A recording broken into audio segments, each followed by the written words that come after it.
On a blessed windy day, unprecedented joy reigned among the townspeople. They had to see an unusual event. The crown prince of the Efferento Empire, Gialos Orna, and the only daughter of the Count Psyche Polly were celebrating their holiday. They had a joyful engagement. A dark-haired girl looked at them from the crowd with an offended look. It seemed to her that the happy couple had completely forgotten how the title of crown princess had once belonged to her. Rejoicing, the guy and the girl stood near the carriage. People's gazes were directed only at them. They were already ready to go on their first vacation to the south. Behind their backs, people said that Madame Psyche initially lost the fight for the right to be crown princess. But the prince's favoritism turned out to be excessive, and no one could do anything about it. And all because her only opponent was from the ducal family, who had previously made an attempt on the imperial family. Some guessed that this case was fabricated so that His Highness would choose Lady Psyche. However, it was better not to talk about it. Although there is something to think about, the prince could just as well have simply publicly announced a complete severance of relations with the House of Belial. People believed that the count's eldest daughter would now have difficulty finding a groom, given her character. She's not ugly, but no one would seriously do that. The girl was the eldest daughter of the House of Belial. Her name was Medea. One day, going out into the street, she heard a man talking about her. But the servants asked her not to waste time on commoners. And they offered to return home. She had to agree. But she tried to remember this man's face. It was hard for her to restrain herself, and she told people to their faces what she was thinking. Because of this, perhaps others disliked her. Sometimes those who fell out of favor with a girl were surprised if she simply walked away. After all, punishment was often expected from her. But silence can be much worse than words. After some time, people began to discuss the strange event. The fact is that this man was found dead. Some thought he slipped and fell, and others understood who could have done this, but were afraid to talk about it out loud. Medea lived in the palace with her brother. When he visited her, she often asked about her mother, who at that time was in poor condition. The doctor said everything was fine, but her illness appears to have worsened since she was incarcerated. This year will most likely be difficult for her to survive. Everything went wrong. And this happened because of Psyche. Medea's relatives and friends suggested sending someone who could easily deal with Madame. They wanted to teach this girl a lesson, but Medea asked to leave the girl alone. After all, if Psyche is attacked, the crown prince will come to take revenge on her. The rebel understood that her rival must now be with her fiancé. This girl was a beautiful blonde. She loved to wear her long hair in 2 braids. She also liked to wear clothes in light and blue colors. Madame and her groom were already on vacation at the beach. They chose a picturesque place to relax. There were a lot of cute things there. For example, shells of different shapes were sold. The girl wanted to select several to send as a gift to the duke's daughter. However, the guy was surprised how this could have occurred to the bride. After all, she did a lot of bad things to her. The brunette believed that the blonde simply did not know how not to hate someone, but the young lady understood that the duke's daughter would wait until they approached her first. The seller helped me choose a good gift, which was very popular among visitors. It was created from minerals that can only be found in this region, and the beautiful color of the gift would remind you of the ocean. The prince was very surprised at what he saw. It seemed that there was no better idea than to give someone such a gift. The seller was surprised to hear such words. After all, this thing was too valuable. The guy wanted to see how Lady Medea would react to this gift. Therefore, he asked to be sure to send it to the young rebel. Having brought that gift to the girl, the servant said that he was asked to watch the girl open the box, but he didn't know what was in it. The dark-haired beauty considered this request not difficult. Moreover, it was a gift from the crown princess herself. However, the girl was a little worried. It is unlikely that she would be able to hide her disappointment if she did not like the gift. And so, sitting on the chair, she herself became curious about what was there. The servant stood nearby and watched Medea. Opening the box, the girl tried to be especially careful, and so the girl pulled the strings that held the box together. Now it was necessary to send something in return. The servant said that he would definitely convey the answer to the girl. After that, he left, tightly closing the door behind him, as if he felt that the hostess's mood had worsened. I found a ring in the gift. It caused the extraordinary anger of the rebel. The young lady believed that in this way she was humiliated. It seemed to her that the blonde was declaring war on her. So she will definitely get it. The day was approaching evening when the young couple returned from their vacation back to the mansion of Count Polly. They remembered this vacation for a long time. The nanny, standing next to the girl, asked if she had recovered after the trip, but the young lady asked her not to fuss too much about little things. She was later informed that flowers had been received from the lady of the Belial house, and there was a letter in them. It was addressed to Psyche herself. The author wrote that she would like to give her something in return for her gift, and the smell of this flower can help you sleep. It was also suggested that they meet for a cup of tea soon to discuss what happened between them. Psyche could not believe that a lady could send such a letter. It seemed that these were not even her words. However, it is quite possible that the lady's sincerity finally won over Medea. The girl ordered to prepare everything as soon as possible. She was looking forward to this meeting, and the rebel was waiting for the opportunity to set a trap. The day came when the girls met. The dark-haired beauty apologized for inviting the girl with such short notice, but the interlocutor replied that everything was in order, and she announced her plans to go to the temple tomorrow. An important event for the girl was supposed to take place there, and the young lady said that she had recently bought some tea leaves and sugar. So she suggested we drink tea together. It will be much sweeter if you add a sugar cube. The girl seemed to know a lot about tea. The blonde took the first sip, suspecting nothing. The tea actually turned out to be very tasty. Medea looked at her intently, waiting to see what would happen next. Psyche liked the tea and thought it would be nice to buy the same one. Its aroma was simply magnificent. The servants standing nearby were surprised that the girls were really just talking. Previously, they could not even imagine this. The nanny was worried that Medea might do something to Madame, but they decided not to discuss it in front of the girls, because they could hear everything. The dark-haired girl noted that the servants loved the blonde. As she spoke, she also held a cup of tea in her hands. The young lady treated the servants as her family, although she was of a different status. But it wasn't a compliment. After all, Medea heard them carelessly wagging their tongues behind them. She said these words out loud, adding that she could slap the servants instead of the blonde. That's why she got scared and asked the girl to forgive them. At this moment, a knight came up just right. He asked permission to end their conversation, because Madame had to go to the temple tomorrow, so it was time for her interlocutor to leave. The rebel believed that this was the same knight that Psyche treasured so much. She looked at him carefully and tried to remember what he looked like. He was from a family of knights who swore to protect Polly's home from birth. But Medea would call him a chained dog who will not even listen to imperial orders for the sake of those he protects. The girl said that she had no desire to stay where she was treated so badly. Leaving a cup of unfinished tea, she left the palace and went to her home. Later, standing on the balcony, the knight decided to ask the servants where Madame was. They replied that the blonde was in her room. She was probably trying to hold back her tears after the unsuccessful conversation. The servants decided to visit her. They tried to enter the room unnoticed so as not to disturb the hostess. But those present in the room saw a terrible picture. Madame was lying on the floor unconscious. She was transferred to the bed, and next to her were the very flowers given by Medea. The girl's fever was getting worse. Although a minute ago everything seemed to be fine with her, the servants wanted to call the doctor, but the knight asked not to invite just anyone. He was afraid that people would find out that Madame was sick. Now, on the day of prayer, which took place only once a year, the duke's daughter would be the only one standing in the temple. The knight understood this. Therefore, he decided to leave urgently. He asked the maid to look after Madame. The choice has already been made, but it is unknown what dirty plan Medea was up to this time. Before that, he checked the flowers for poison. He also checked the cup. The girls drank from the same teapot. Therefore, everything was definitely fine with tea. When the knight was riding his horse, he realized that something was wrong with it. Suddenly, she became naughty. When he got off the animal, it ran away.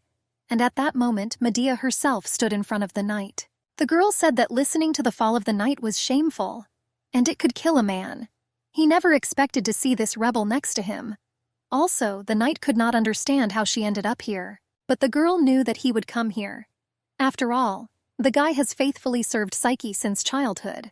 The dark-haired beauty said that she would make Psyche feel the same pain that she herself felt, and she promised to take everything from her.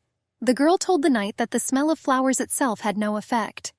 However, when combined with sugar cubes and the poison she had in her hands, it became deadly. Therefore, it was stupid of her to continue talking to the deceased. Medea's openness surprised the knight. At that moment, Heli appeared. He has already prepared everything for future events. The guy also inquired about Psyche's condition. The The girl replied that she was sure that she would wake up soon. Everything went according to plan, and so it was. Soon the girl came to her senses. They started feeding her, but Psyche's movements were very slow. She seemed to still be sleepy. She was told that if she ate like this, she would not be able to recover. Besides, she might lose consciousness again if she goes to the temple. The girl asked for forgiveness and said that she would try to improve. The blonde got ready to leave and said goodbye to her family. When she left, the servants began to talk among themselves. They were worried about the knight, who ordered everything to be kept secret about what happened. But they were also grateful for his kindness and wanted to reward him somehow. This guy had to be found first, and one of the maids volunteered to go in search. This girl knew her way around the forest well. The servants went there. Although the assistant could have gone alone, it was too dangerous. Therefore, another servant was assigned to her. The knight could hardly get lost in this forest. After all, he was born in these lands. Something must have happened to him. After some time, the two found a bush with knight's clothes. They realized that something was obviously wrong. At this moment, Medea was already in the temple. The girl agreed to be given the key to enter the secret place, and to hide her identity, she used a black cloak with a hood. The rebel was waiting for Psyche to arrive. Meanwhile, those who were looking for him approached the knight. He whispered to the maid who found him to run away. The girl did just that. She approached her partner and said that she would take the knight's clothes. The maid also asked if the lady had said anything unusual, but they couldn't remember anything like that. When the time for prayer ended in the temple, the girl went down to the very room where the rebel was waiting for her. The blonde was very surprised to see her. This meeting was very unexpected for her. She was even seriously scared. The young lady decided to ask what happened to her knight. After all, no one has seen him since yesterday. But the interlocutor did not answer this question. And anyway, she didn't want to talk to her about it. The blonde realized that she was offended by her because the prince was stolen from her. And this was done by someone who didn't even love him, because she only loved his title. The dark-haired beauty was not ready to give up her place in the kingdom, and she also did not want to give her throne to anyone. It seemed stupid to her that the fate of the empire was in the hands of such an unreliable person. Offended by these words, Psyche pushed Medea away from her. Because of this, she fell into the water. The fallen girl asked to be given another chance. She wanted to take the place of this stupid girl and asked for the opportunity to take everything from her. Psyche at that moment wanted to help the brunette get out of the water, but unable to resist, she also fell. And then something strange happened. Everything turned out to be cloudy, blurry, incomprehensible. Then, opening her eyes, Medea saw the royal servants near her. They were glad that the girl finally woke up. The heroine heard the word madam being addressed to her. This is exactly how they addressed Psyche. Therefore, the girl had a question about where she was now. One of the servants asked her not to joke like that. He thought that his heart could not stand it if the beauty died. In a rude tone, the lady asked what the servants were talking about, and where exactly her maids were.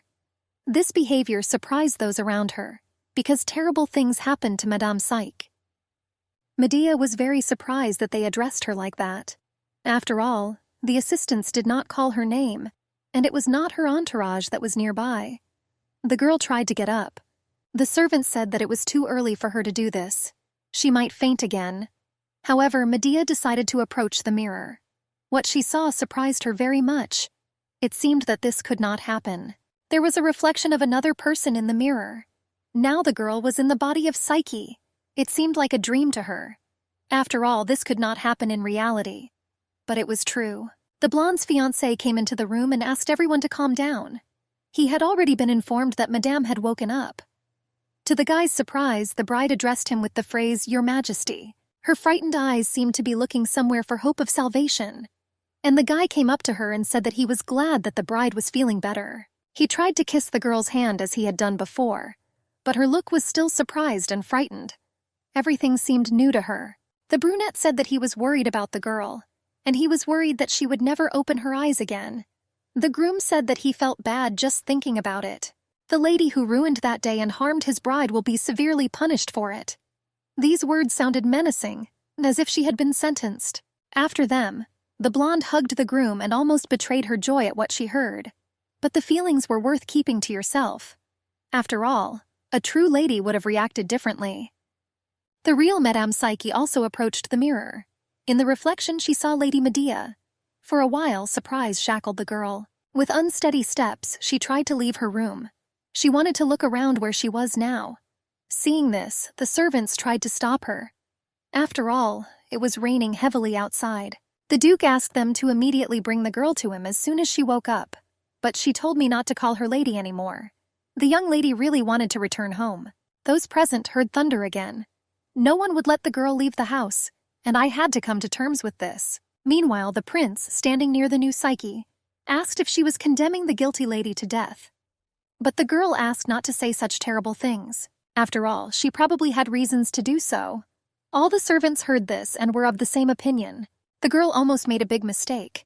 In her heart, she wanted to tell the groom to immediately behead the offender. But the real Psyche would not want this.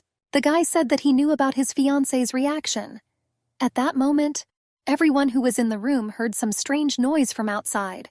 It was the prince's offending bride who came. She shouted out a request to see the lady. After all, I really wanted to discuss something with her. The girl begged the guards to let her in, but they did not. His Majesty was now inside the room, and she knew about it. The crown prince opened the door slightly to look at what was happening outside. The brunette saw this and went to the door. A moment later, she was pushed away from the room and fell. The prince heard that she had previously been too ill for questioning, but now it seems the girl is already in good health. Once she had the courage to come to this house, although she should be glad she wasn't punished more harshly. At that moment, the girl who was in the blonde's body was watching this. She could barely contain herself from laughing. For a while, it seemed to the rebel that the prince was acting as if Psyche was his only love, and he would rather die than be left without her. But the guy couldn't even recognize the girl in a different guise. A decree was issued that Lady Belial would no longer be allowed on the grounds of the Earl's mansion. It seemed that now the blonde could sleep peacefully. The girl examined her new body and her fragile hands, devoid of strength. This was very unusual for her. Her small stature and the way she breathed now seemed beautiful to her, even though it was foreign to her. The blonde walked out into the corridor and was approached by a maid. She wanted to tell the girl something. The assistant admitted that she felt guilty about being a spy for House Belial. She had no choice because of her siblings' hospital debts. She also said that the knight and Psyche's maid died not because of a wild mountain beast, but because of Medea. She thought that from that moment on, Belial lost their power. Hearing this, the lady thought of killing the assistant as soon as she returned to her body. However, if this does not happen, he will allow her to live. Morning has come. The girl woke up, again being blonde and the prince's bride. Now she was sure that their souls had changed places for a long time. The next day of prayer is in a year. None of the girls were sure that they would return to their own body. But at the same time, they didn't want to stay in the present situation any longer. Each of them was afraid of being cursed and living in this body for eternity. The dark-haired beauty had many enemies throughout her life, but she was stronger than all of them combined. And the girl who was now in her body seemed very weak, and she was afraid that she would not be able to go through all this. Like the real Medea, she cried, feeling powerless, and wiping tears from her eyes, she tried to understand what she needed to do to survive. The maid offered to bring her some food since she had missed all her meals today. The assistant said that she had prepared soup to make the lady feel better. While saying this, she stuttered as she was worried about the bad mood of the hostess.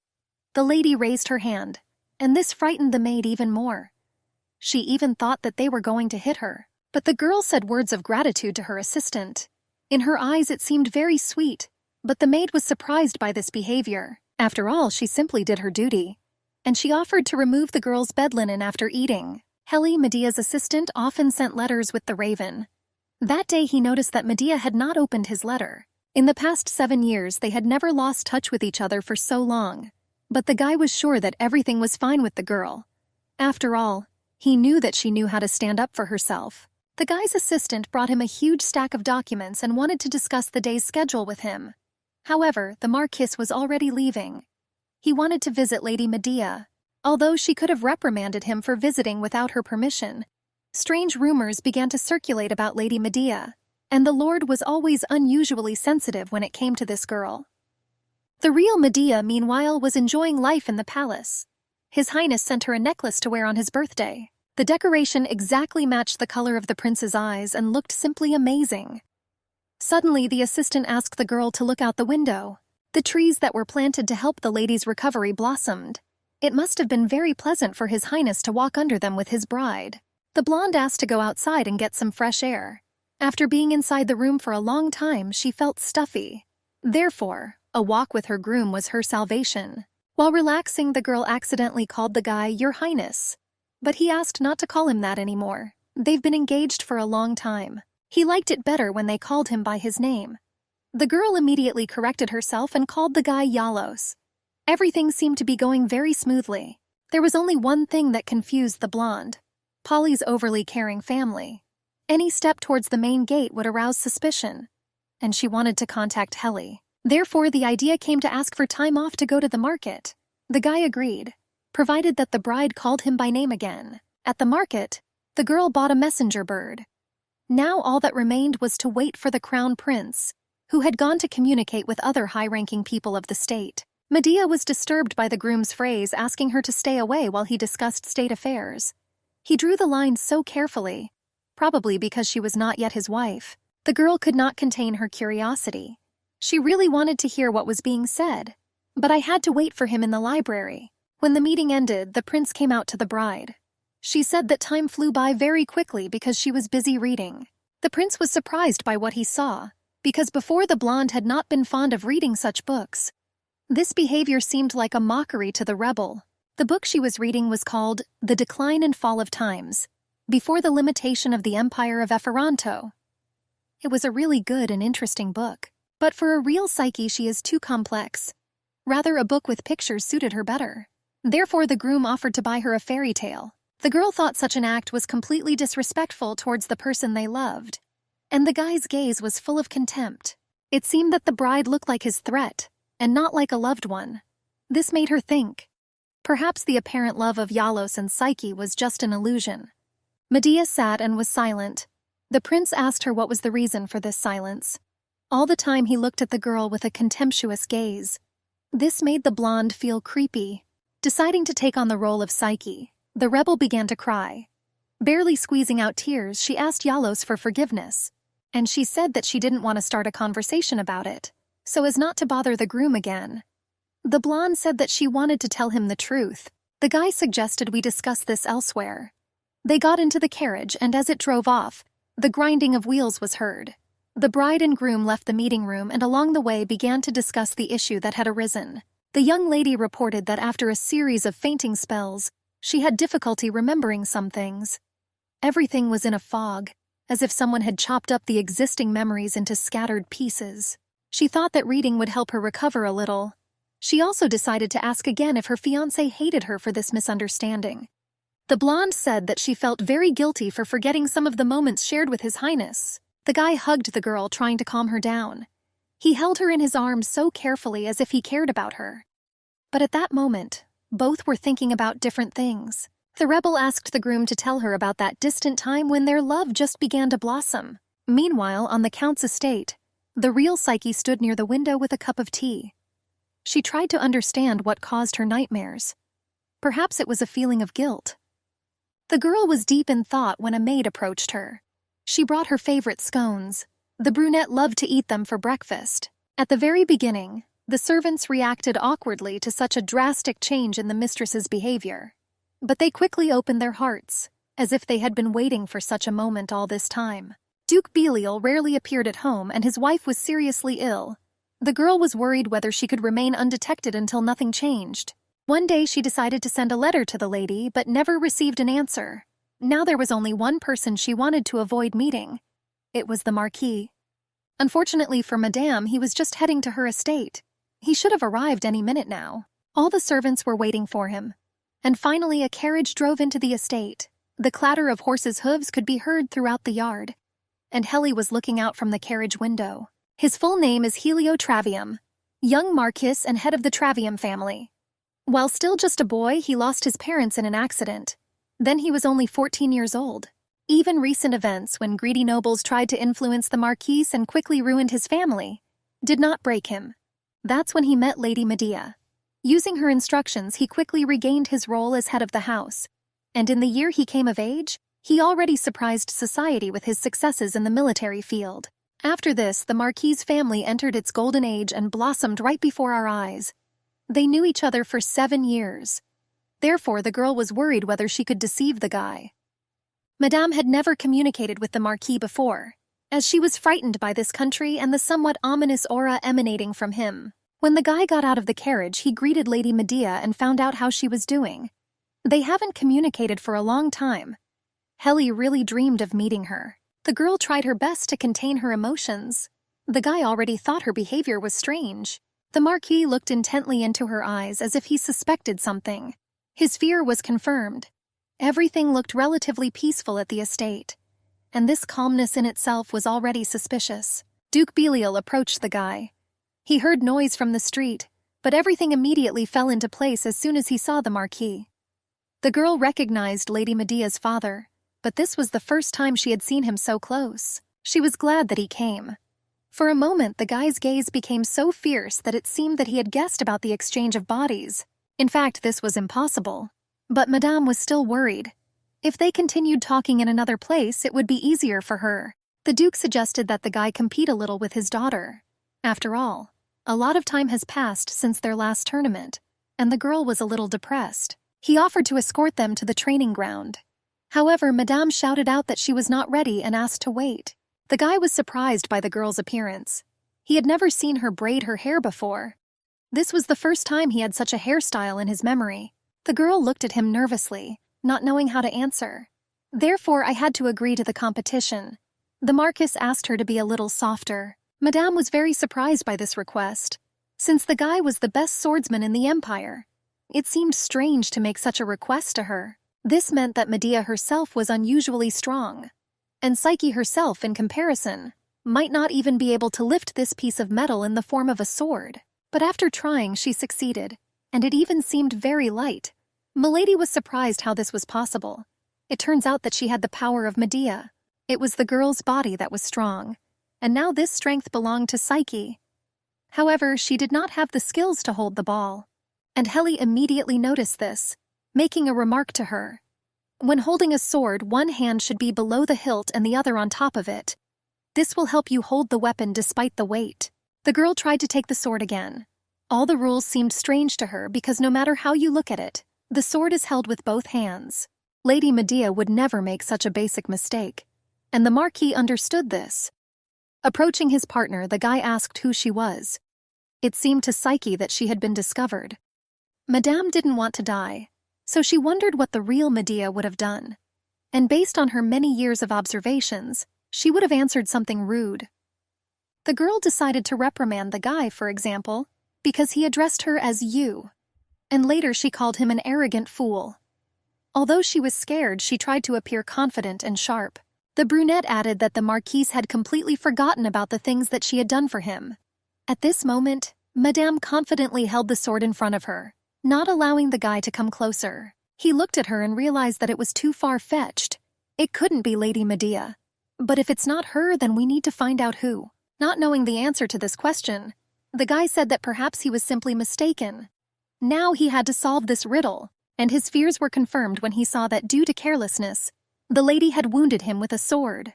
The real Lady Medea would not have made such a mistake. The Marquis decided to agree with the girl's words, saying that her faithful servant had crossed the line of what was permitted. Therefore, he deserves punishment, and he will pay with his own blood. The moment the girl realized what had happened, she immediately threw away the sword. Continuing to assume the role of Medea, she said that this was the end of the punishment. The servants watched this and were also surprised by what happened. No one could have thought that blood would be shed today in a training match. Although real balls have always been used in the past, this has never happened. This is the first time this has happened. Those around them thought that there was a misunderstanding between the Marquis and the Duke's daughter, and they tried to settle him in a duel. The guy apologized for the commotion he caused, but the girl replied that everything was fine. Helly recalled that Medea planned to go to the royal palace in a week to attend the banquet, and he offered himself as her escort. As he spoke, the Marquis's eyes turned red. He must have been barely holding back his tears. Madame smiled and, raising her hand to his wound, agreed. She said that she could not even imagine anyone else for this role. Towards evening, Helly got into the carriage and went home. The girl naively thought that she could convince him that she was Medea, and I was happy, thinking that I was able to pull this off. But these actions seemed wrong to her. After all, it wasn't her. The young lady watching the departing carriage tried to figure out how to proceed. And I thought I did the right thing. But she was still tormented by doubts. The guy returned home only in the evening, under heavy rain. At the entrance, he was met by a servant. Presenting the guy with an umbrella, he asked how the visit to Belial's house went. The Marquis replied that something funny happened today. Lady Medea named him Helio. But she hadn't addressed him by name since her coming-of-age ceremony. Previously, the girl used the nickname Heli for him.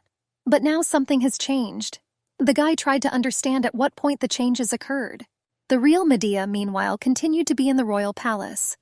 That evening she was so nervous that she could not sleep. After all, there was only a week left until His Highness's birthday.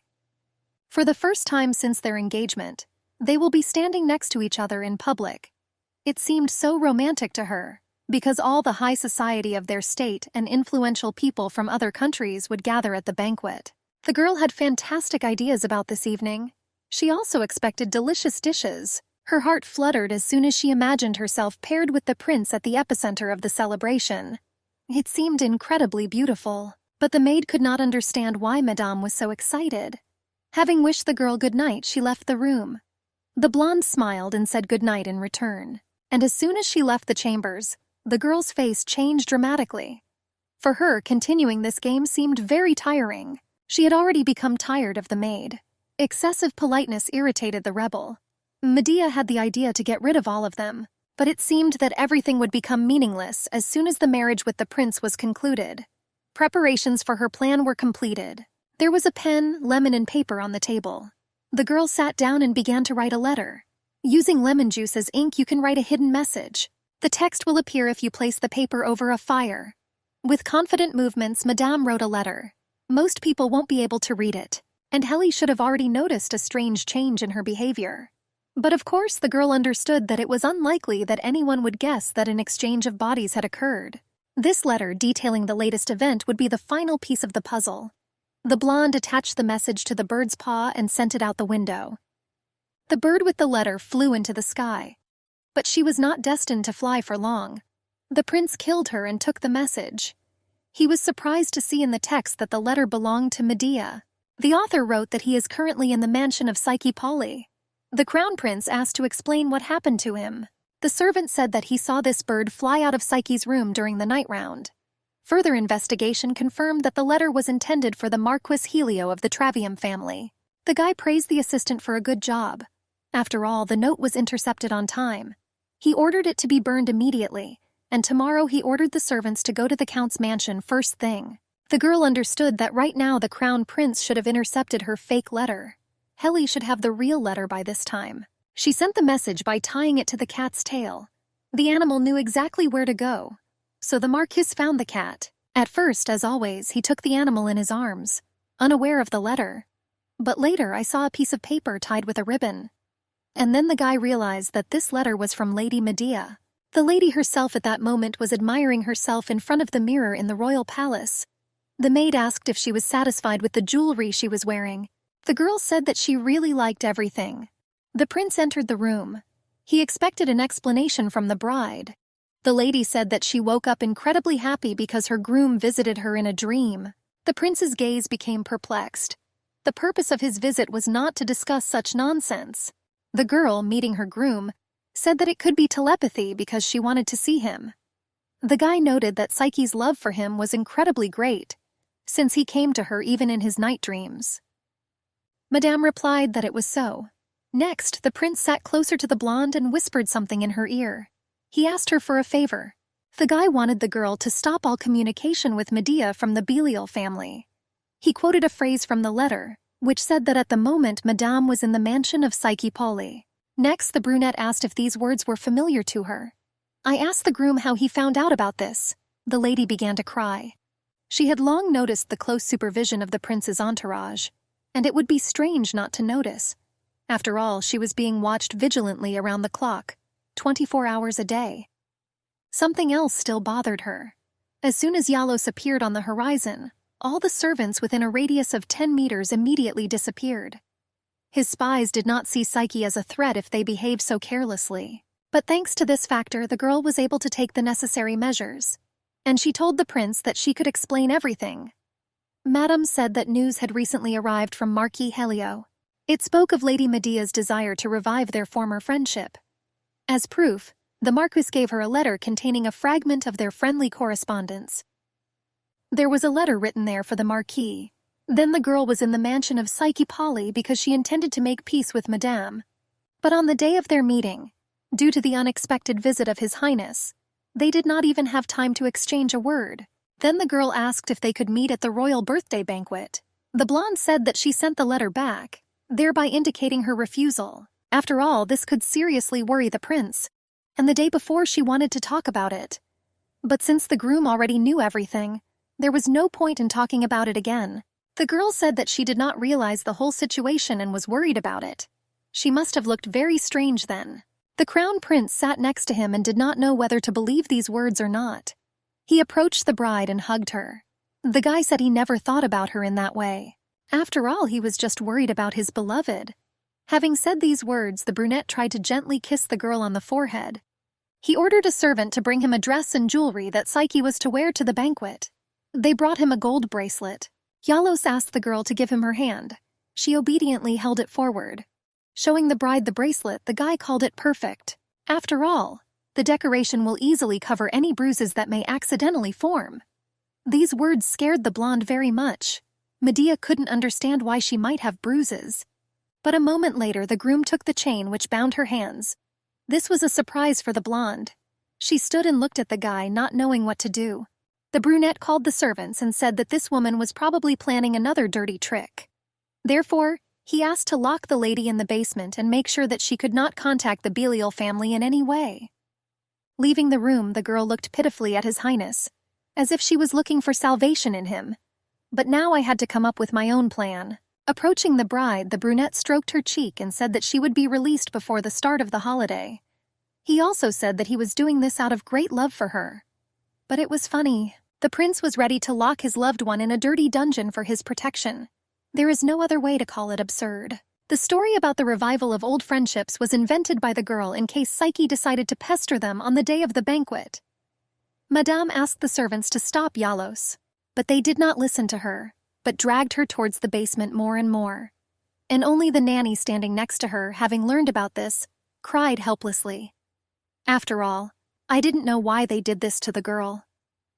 The nanny thought that Madame had disappointed His Highness, but the lady looked at the servants disapprovingly. She wondered how it could be that there was no one left in their right mind in this house.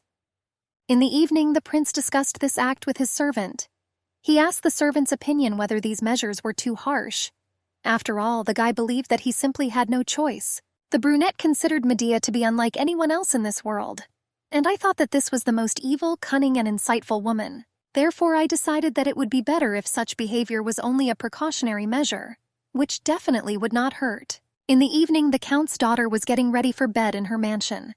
When she heard a knock on the window, she thought it was just a strong wind. But a little later, the window opened, and Heli appeared in the room.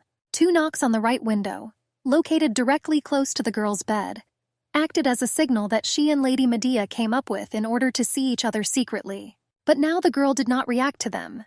Therefore, the Marquis realized that this was clearly the wrong person, since she did not suspect the existence of such a technique. Having seen a guy in her room, the girl called his behavior rude, but the guy asked why don't they introduce themselves to each other again. And he turned to the girl named Psyche. It was late at night outside the window. The brunette didn't know what to do next. She didn't understand how the guy guessed everything, but he continued, saying that the girl was too slow to react. Perhaps she should have pointed the sword in his direction again. After all, if he had turned out to be someone else, Madame would have been in greater danger. At the royal banquet on the occasion of His Highness's birthday, there will be many acquaintances of Lady Medea. Her behavior, speech, and even her steps should reveal her as a lady from the house of Belial, and he was ready to contribute to this by giving several lessons. The young lady was very surprised by this, because she thought that the Marquis despised her. However, he said that he was ordered to protect the girl. This was the order of the real Lady Medea. There were only 5 days left before the start of the royal banquet. Something powerful, strong, and fascinating supported the empire. Divine power, acting as an invisible support, nourished all the power of the rulers. The 2 branches of government that took control of it adopted the name Esperanto. as if it had already belonged to them from birth. The first branch is the royal family, responsible for expanding the influence of the empire in the political arena. The second branch is the church, seeking to maintain stability within. It was these two factions that became certain pillars, laying the foundation for further history. These lands experienced 2 springs and 2 winters.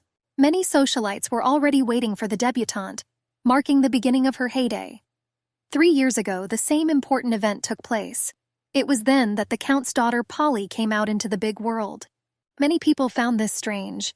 Some even lost all hope of ever seeing her face. Others have already spoken about the incurable disease of this poor thing. According to rumors, the Countess gave birth to a demon instead of a child. The public thought that the Count hid his daughter out of boundless paternal love and concern. But most of these rumors turned out to be nonsense. Lady Medea was asked about this.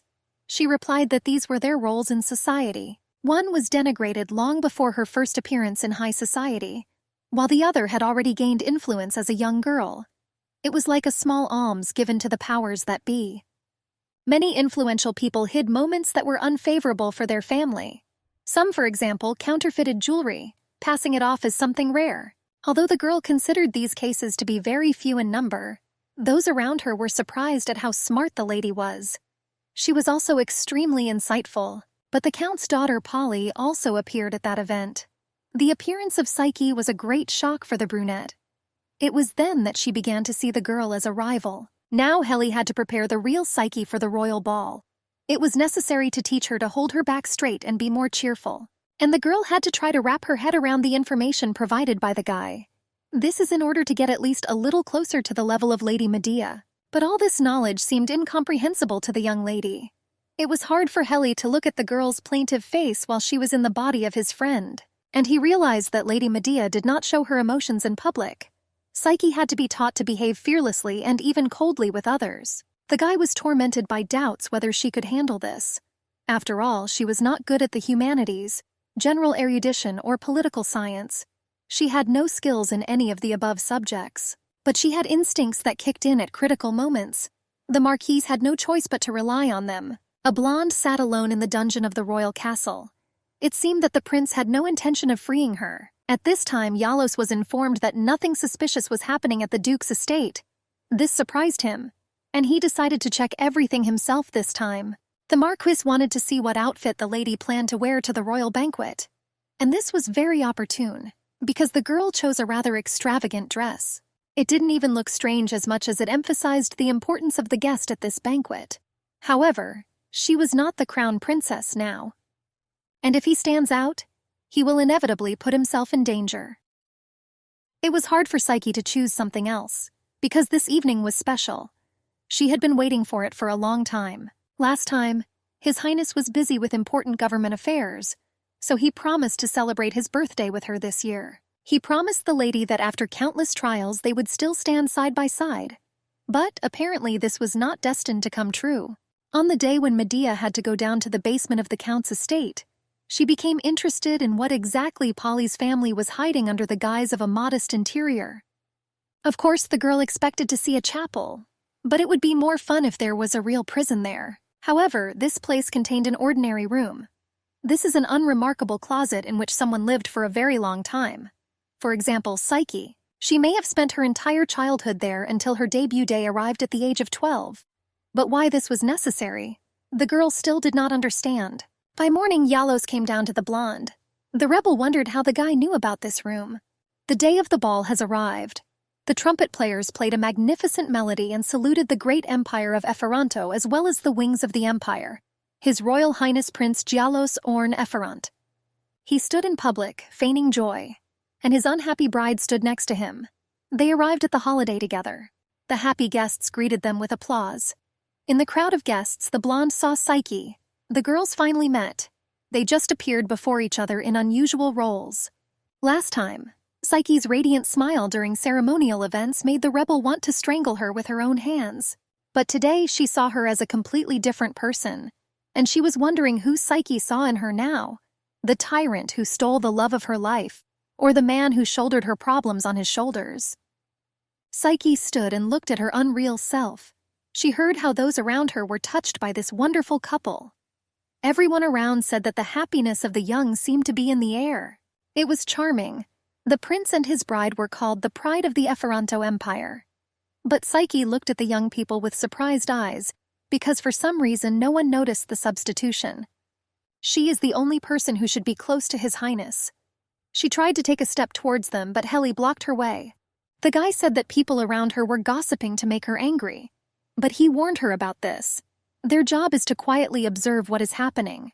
The newlyweds began to perform their first dance, trying to show happiness in public. Unsuspecting musicians created divine melodies on the violin. The blonde and her groom danced in front of everyone. It seemed that no one suspected that this happiness was fake. The brunette was surprised that the girl never stepped on his foot. He was saddened and pleased at the same time by these efforts of the girl. After all, she literally saved him from shame at this evening. The bride noted that the guy looked very happy. He praised her for her powers of observation, and he said that he had a small gift for his beloved for this evening. He then continued to flatter the girl, saying that he learned the true meaning of life only after their meeting. Medea understood why a real bride could fall in love with a guy. After all, many girls like such sweet words. The prince continued and said that today was a beautiful day, which completely changed his perception.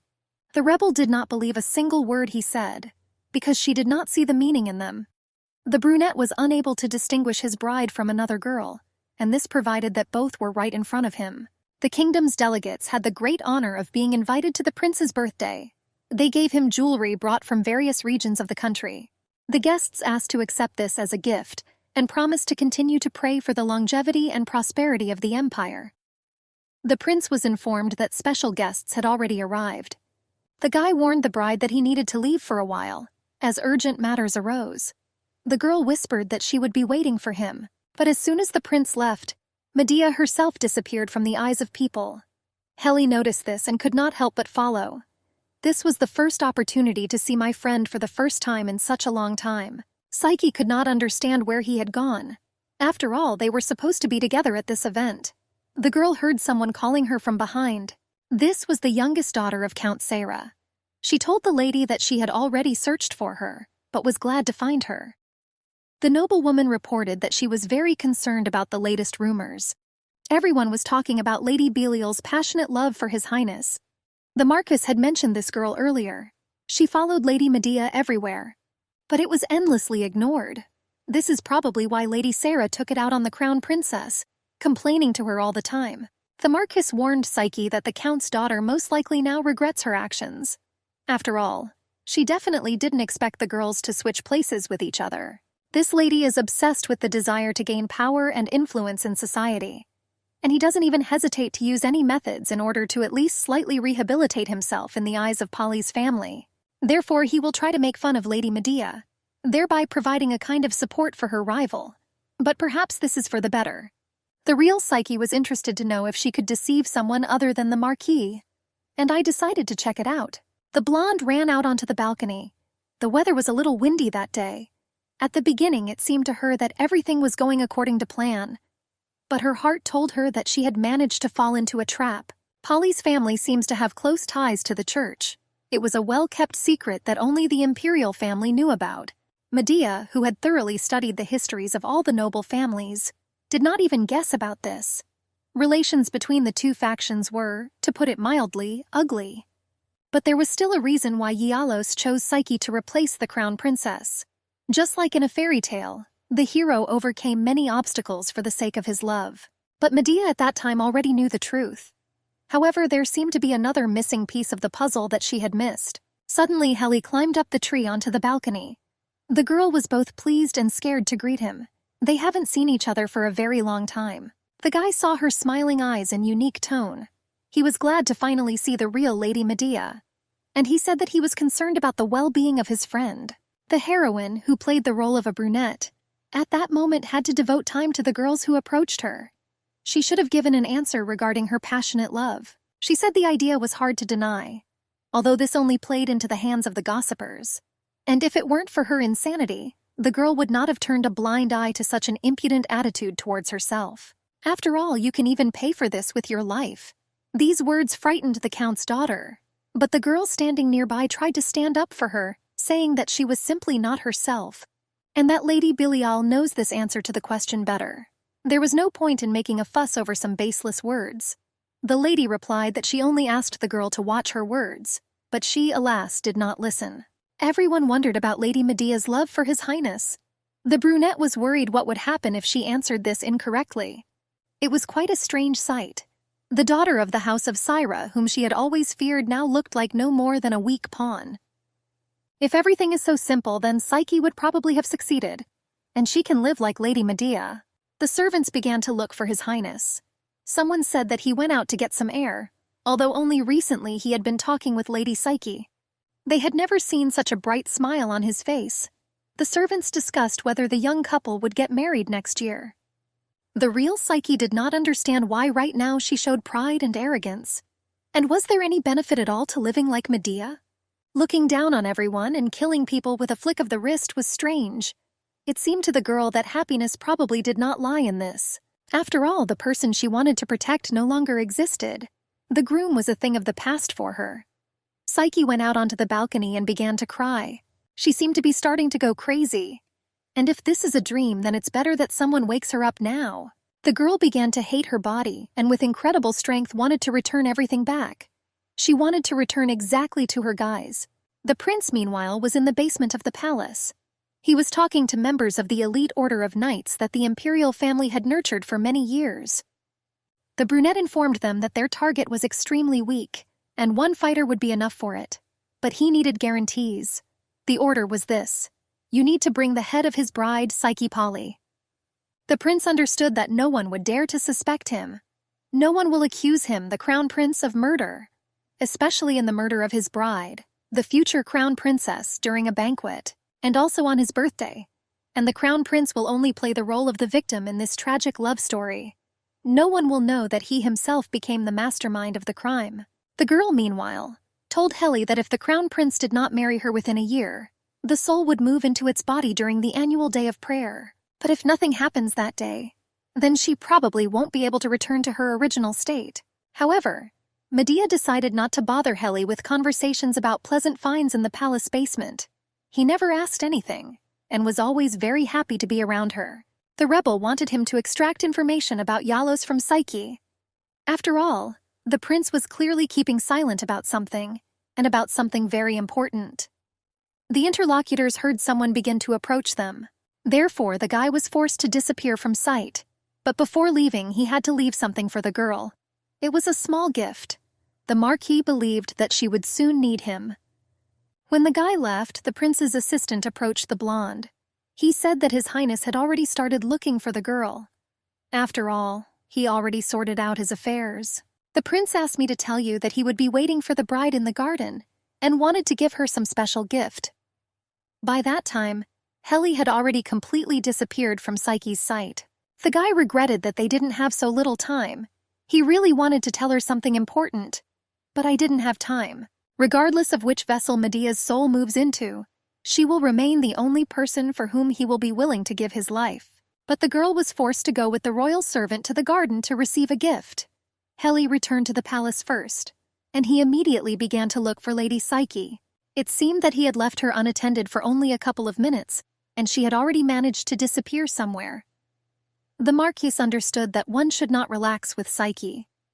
When the guy was looking for Madame, the daughter of Count Sarah came up to him and asked if he was looking for Lady Medea. The girl wanted to ask him for a small favor. She said that recently she had the imprudence to drop a couple of thoughtless phrases in front of a lady, and these words could seriously anger her and force her to leave. Therefore, the girl asked to put in a good word for her with Madame. The guy asked where the lady was going, and the interlocutor showed him the way. Pushing the girl away, the Marquis quickly headed in the indicated direction. It was already late evening outside. The king's servants led the blonde further and further from the castle. They said that they were simply following His Highness's orders regarding the place where the gift should be presented. But there was nothing in the place where she was taken. The girl realized that something was wrong, and now more than ever it was important to be careful. One of the prince's servants swung a ball at her, but she managed to dodge the blow. The servants could not understand whether it was an accident or whether the girl slipped. They considered it luck or incredible luck for Madame Psyche. The servants remembered the king's phrase that their target was extremely weak, and one fighter would be enough to cope with the task. She wondered why so many people from the elite order of knights decided to attack such a helpless person like Psyche. At first the girl thought they were crazy, but she was never timid in front of the imperial family. The servant asked the girl not to move, and then everything would end quickly and more or less painlessly. One blow and there was blood all around. At that very hour, Heli found his companion. The real Lady Psyche was on the royal balcony. She hid herself well. It was unexpected for him to see the lady in tears, and hardly anyone knows when else a guy could witness such a scene. The girl couldn't understand why she was so stupid. She had been warned about this many times, but as soon as someone called His Highness, her legs themselves carried her to the exit. Psyche was afraid to cry right in front of people in the royal palace, and she understood that Medea could not be compared with her. She was amazing. After all, everything has not yet been revealed. Even a prince. Psyche understood that very soon she could make a mistake again. One day someone will still find out about her weakness. The girl was worried that then she would destroy everything that Lady Medea had tried and worked for many years. However, the guy assured her that this would never happen, because the rebel was too powerful to get upset over little things. Psyche realized that the Marquis loved this girl. Not daring to answer this, the guy said that it was strange for him to hear such questions from a lady. It started snowing outside. At that moment, Medea herself suddenly had an epiphany. She was sure that she became Psyche for this moment. After the blow, the prince's servants wanted to leave quickly. But they did not know that it was not the girl's blood. This is where Heli's gift came in handy. Now Medea also had a knife in her hands. Grabbing one of the servants, the girl tried to protect herself. Those around her realized that she was fast enough to be Psyche. The rebel asked a question about who ordered her to be killed. It could be attackers from another kingdom who decided to take action. Or it was the will of the crown prince of Yalos. The blonde ordered to answer her question immediately. But there was no answer as the battle began. The warriors realized that they had underestimated the enemy. The battle had just begun when Medea realized that these were not ordinary soldiers in front of her.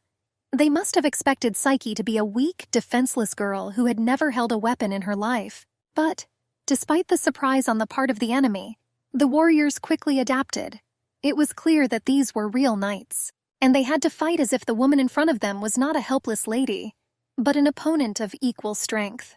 No matter how hard they fought, dealing with a handful of these warriors still seemed like an easy task to the girl. But with such fragile hands, it was difficult for her to block the blows. The prince, meanwhile, was attending a celebration in the royal palace. The new heir of the neighboring kingdom came to congratulate him. It was Yalos's 21st birthday. The guy was happy about this. Heli and the real Psyche were walking near the park. The Marquis promised her that he would not leave her another step, but that didn't mean he still didn't understand her feelings. The girl just gave up too quickly. At such moments, it is better to act more consciously. In addition, the guy realized that his interlocutor was jealous of Lady Medea. After all, she was unusually strong. The blonde, meanwhile, was winning the fight against her opponents, but she still wanted to find confirmation of her guesses about who ordered her murder.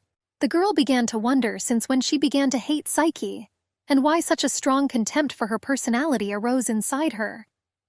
But now she had to fight in her place. Perhaps it was for this moment that the girls were swapped. However, that didn't matter now. Since childhood, Medea believed in the variability of fate.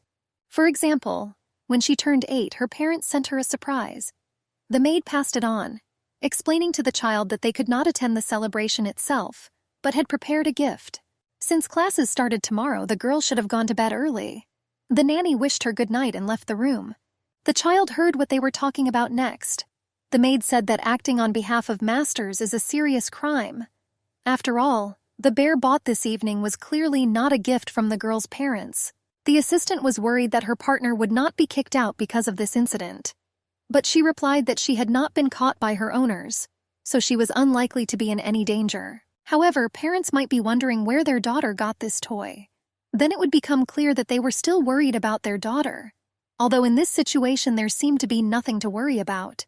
The girl was content with a luxurious life and lived in a luxurious house. She also wore expensive, elegant clothes. However, even a couple of kind words were very meaningful to her. Hearing this, the child thought that it was hard to buy a toy with such a tiny salary. It seemed to her that she simply forced the maid to do this. The next day, the girl was in literature class. The adults were arguing among themselves again. The teacher said that it was quite strange to consider such petty literature an outstanding achievement. But the second one replied that this was not a small thing. After all, literature is incredibly abstract and, as a rule, can bring a person closer to understanding when he reaches adulthood. Although there are people who can understand it at any age, the teacher believed that Lady Medea was only 8 years old, and support could have a huge impact on her further development. Anyone can excel in any subject while they are young. The girl's mother always told her that since she was her daughter, she should become a genius who is born once every 100 or 1,000 years. And to leave a mark on history, a lot needs to be achieved. These words were imprinted in the child's mind for a long time. Now she wanted to study as hard as possible. After all, Medea really decided to go down in history. As an adult, the girl tried not to complain to her parents about anything. It seemed to her that they would not like it if they were disturbed over trifles. Even when she was sick or had a fever, she still tried not to complain. The nanny tried to reason with the girl, saying that she was still very young, but was already so overexerted. All the activities seemed easy to the girl. After all, you can read a book, you can swing a sword. The hardest thing for the girl was love. And 2 years later, in the first spring, something unusual happened. She accompanied her father on a business trip. Then he had a little problem. That year did not provide very good weather conditions, making it more difficult to maintain supply and demand for goods. Even though the Duke made a request to the temple, apparently life was not easy for people for some time. They might become concerned if this situation drags on. Then Medea proposed to start trading with the neighboring territory. After all, they live near the border. The father thought about his child's words. It was possible to send knights to neighbors in exchange for food. Then the food problem could be solved, and the swordsman would receive practical training. Thus, it was possible to kill 2 birds with 1 stone. It was a pretty wise decision. It is not for nothing that there was a truthful proverb that a child's gaze is insightful. The Duke was struck by the good upbringing of his daughter. After all, what the girl said that morning was not a mistaken opinion. Moreover, her father himself could have guessed this earlier. He decided to do so. Therefore, the following year, the kingdom calmly survived the famine. Medea's father was even invited to the palace to reward her for her very thoughtful decisions. He was recognized as a hero who defended the territory of the empire when neighboring kingdoms attacked the border zones. After all, their knights were not only a lucrative bonus, but the Duke also gained the trust of high-ranking neighbors. After this, the father sometimes consulted with his daughter on certain issues. He also noticed that the girl was fond of sword fencing. All the servants noticed that the Duke valued his daughter greatly. Everyone showered Belial, the father of the brilliant girl, with compliments and said that he was always 1 step ahead.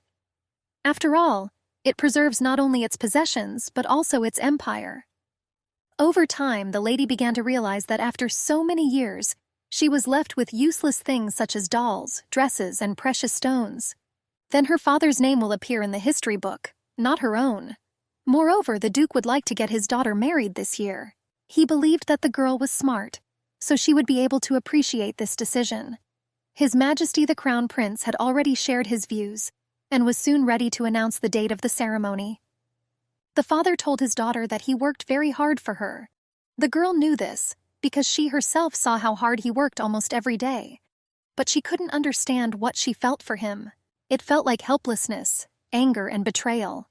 Before the wedding, the nanny tried to persuade Medea not to agree to the marriage proposal. After all, she considered these actions to be wrong, and the girl's behavior made her look like an obedient doll. Nanny didn't want her to settle on being crown princess or to push the Belial family toward prosperity, but still she wanted her pupil to be happy. The brunette understood that she was the only person who truly cared about her. However, it seemed that at that moment they did not understand each other.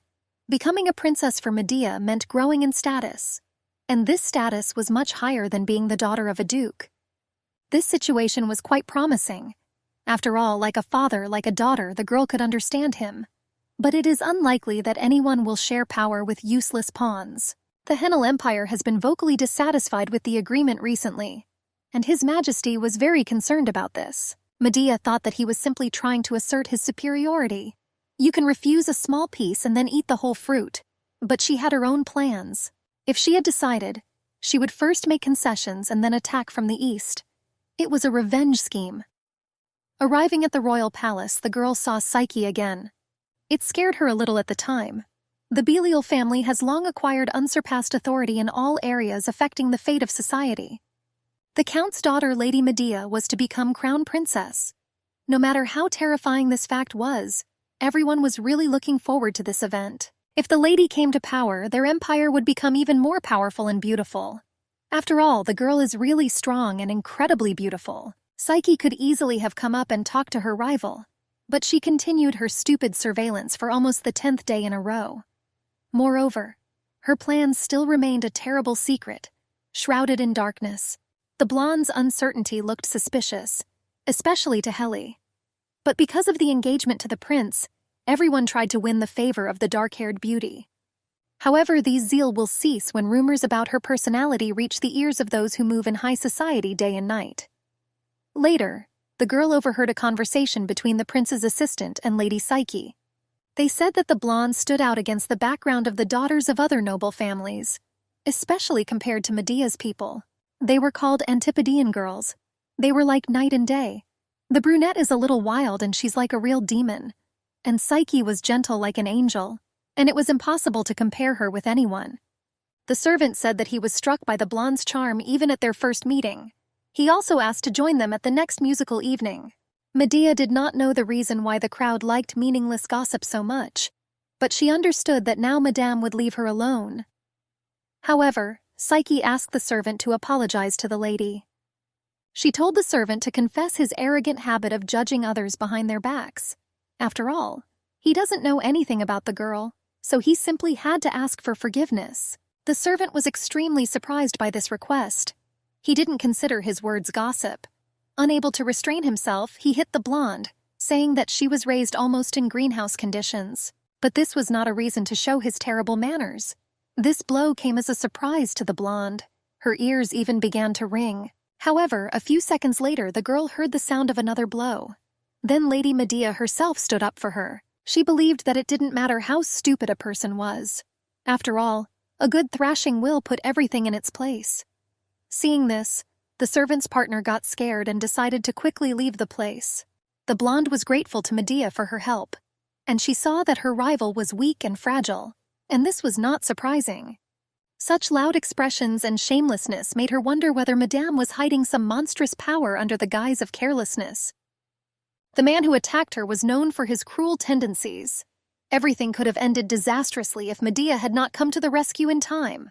Without the girl's support, it would be better to simply agree with the man's words. After all, it didn't seem like anyone was interested in their conversation. Psyche tried to find out why her interlocutor said such things, but she began to question her about her acquaintance with these people and the reason for the bad things they said about her. However, it was strange for Madame herself that such situations had become Lady Medea's habit. Having said this, the girl began to cry. Deep down, Rebel knew that this side of Psyche would definitely not allow her to remain indifferent and ignore her. After that, she wanted to meet Madame again. After all, she reminded her of her nanny. The girl told the blonde that people are comparable to a queen and a pawn. There is no escape from this as long as they are seen together.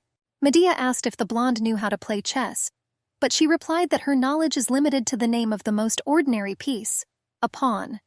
After that, Buntarki wanted to show her something. A pawn that successfully penetrated enemy territory earned its freedom. The brunette talked about the possibilities of the bishop, knight, and rook, and she added that even a queen could easily be borrowed by this harmless little thing. After all, the pawn had the opportunity to play the role of anyone or anything. Psyche was surprised by the girl's knowledge and her unusually interesting story. However, Medea did not tell this in order to see her interlocutor's tears again. She was surprised at how easily this lady was unsettled. Perhaps the anxiety in the hidden corners of the heart was a premonition of the coming turmoil that would fall on this wonderful and carefree time. The engagement was later called off. This made the girl extremely upset. Moreover, it happened very unexpectedly. Even His Majesty was confused by this news. Everyone in the kingdom began to discuss these rumors. After all, the prince suddenly announced an incomprehensible fight, instead of choosing his own party. Perhaps this was exactly the moment when everything in the girl's life went wrong. But now the future princess understood that during her absence from the castle, nothing much had changed. Psyche hoped that everything would be fine, because the Marquise was next to her. And for some reason the prince was already standing alone at the festival without Medea. This greatly discouraged the heroes. After all, the guy heard with his own ears how he invited the lady to a private conversation in the garden. And, remembering past events, the words of the brunette popped up in my head with a request to extract information about Yalos from Psyche. Heli realized that the prince was indeed keeping something quiet, about something very important. It became clear to the guy that Lady Medea was on her guard, anticipating danger in the face of the prince. He realized that this was precisely the trap. Afterwards, the Marquis rushed to run out of the hall. Psyche tried to find out where he was going. The guy replied that he had to hurry before it was too late. After all, it is unknown in what danger Lady Medea is now, and he had a bad feeling about this. After all, 7 years ago on this very day, he wanted to say goodbye to life as quickly as possible, so as not to continue his existence. Therefore, when the lady came to his aid, he vowed that he would become stronger than anyone, and all in order to protect her friend in the future. Trying to fulfill this promise, he risked himself many times, barely escaping from the clutches of death. The guy understood that if he couldn't save her now, then his previous victories were meaningless. The girl thought that these were excuses from the Marquise to run away from her again. That's why I wanted to go with him. But he sat down and began to think about what he needed to do now. He wanted to find the garden where the prince invited his bride. There are only 12 gardens in the imperial palace, and they are all the same size. Therefore, it will not be easy for a guy to find the right garden. But he forgot that he now has an assistant who knows absolutely everything in this palace. The girl agreed to help him. After all, if we talk about the garden where His Highness could make an appointment, then the lady knew exactly which one we were talking about. Psyche decided to take the guy there. Lady Medea, meanwhile, continued to fight. There is only one night left. He watched them from afar. And this is not because he was scared, left without the support of his friends. This knight did not stay away out of fear. He analyzed his opponent and probably accurately noticed the weakness of her body. After all, the dagger was shaking in the girl's hands, so the continuation of the battle became dangerous only for her side. This knight could rightfully be considered the last source of the girl's headache in this battle. She wanted to end this skirmish as quickly as possible, but she felt something crunch in her shoulder. The blonde, of course, tried to endure the pain all this time, but now she didn't know if she could dodge the attack. Pictures from the past came back to her mind. The rebel remembered the day when she was supposed to become a princess. Then she was visiting Psyche. That morning, the maid had just brought a letter from the imperial palace. The blonde was very surprised to receive it. After all, I didn't expect to become the prince's bride. The letter stated that she had been chosen as a candidate to become crown princess. Most of all, the girl wanted it to be a joke, and shared her experiences with Medea. The blonde did not see any logic in that decision. After all, the royal family decided to call off the crown prince's engagement by asking the Belial family's opinion. In addition, they decided to organize a fight for the place of crown princess, and all in order to make the girls rivals. But Psyche had no idea of claiming the place of His Highness's passion. She would prefer to marry the person she loves. Medea then assured her that the girl would not have to become a princess, because she was confident of her victory. Of course, the imperial family will not give up so easily. There must have been a reason why they decided to make them candidates again.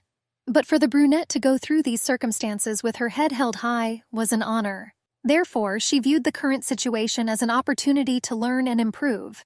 The blonde praised the girl for being so resourceful, and said that she would also try her best. The fight for the position of crown princess consisted of 3 competitions. The first tested the young lady's knowledge of the external and internal affairs of the empire. The second involved establishing relations with those who had long ago severed any ties with the imperial family, and had become a hindrance to it. If the candidate managed to resolve the situation, then she had to return with a seal of arms, thereby proving her success. Some people found such competitions too difficult, but Medea easily won them. That day, the blonde was the only person who smiled after losing. The last stage of the competition remained, and it was obvious who would win. After all, everyone saw how quickly Medea coped with the tasks. There were even rumors that it was a matter of sincere friendship between the 2 girls. Lady Belial has always been known to high society, but many people heard about Lady Polly for the first time. But people liked her because of her charm. The girls gathered at the meeting, which took place in the square with a large number of spectators. It was there that the future of the empire was decided. The final test for them was a speech that would demonstrate to the public their ideas dedicated to caring for the ordinary people of the precious empire. The girls had to prove that they were worthy of becoming a member of the imperial family. Although the winner was already known, Medea asked her friend to make every effort and fight until the very end. And she was ready for it. During the last mission, the crown prince was present. Madame Psyche spoke first.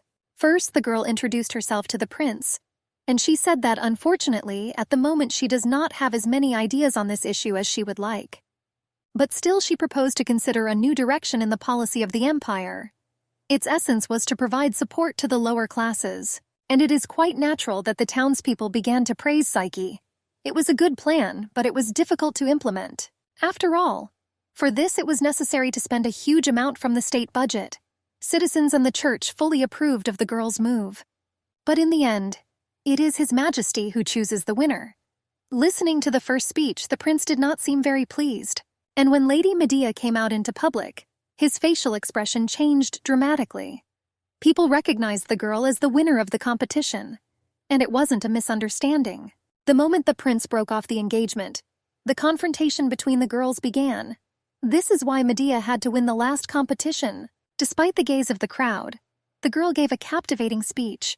She clearly expressed quite reasonable thoughts on effective policy. The count, looking at his daughter's performance, called her an outstanding daughter of an outstanding man. After all, she followed in his footsteps. The goal of the 3 competitions is to choose a worthy match for the crown prince. The last word remained with the emperor, and to win, you had to impress him. People discussed these competitions, not hesitating to call Lady Belial the winner.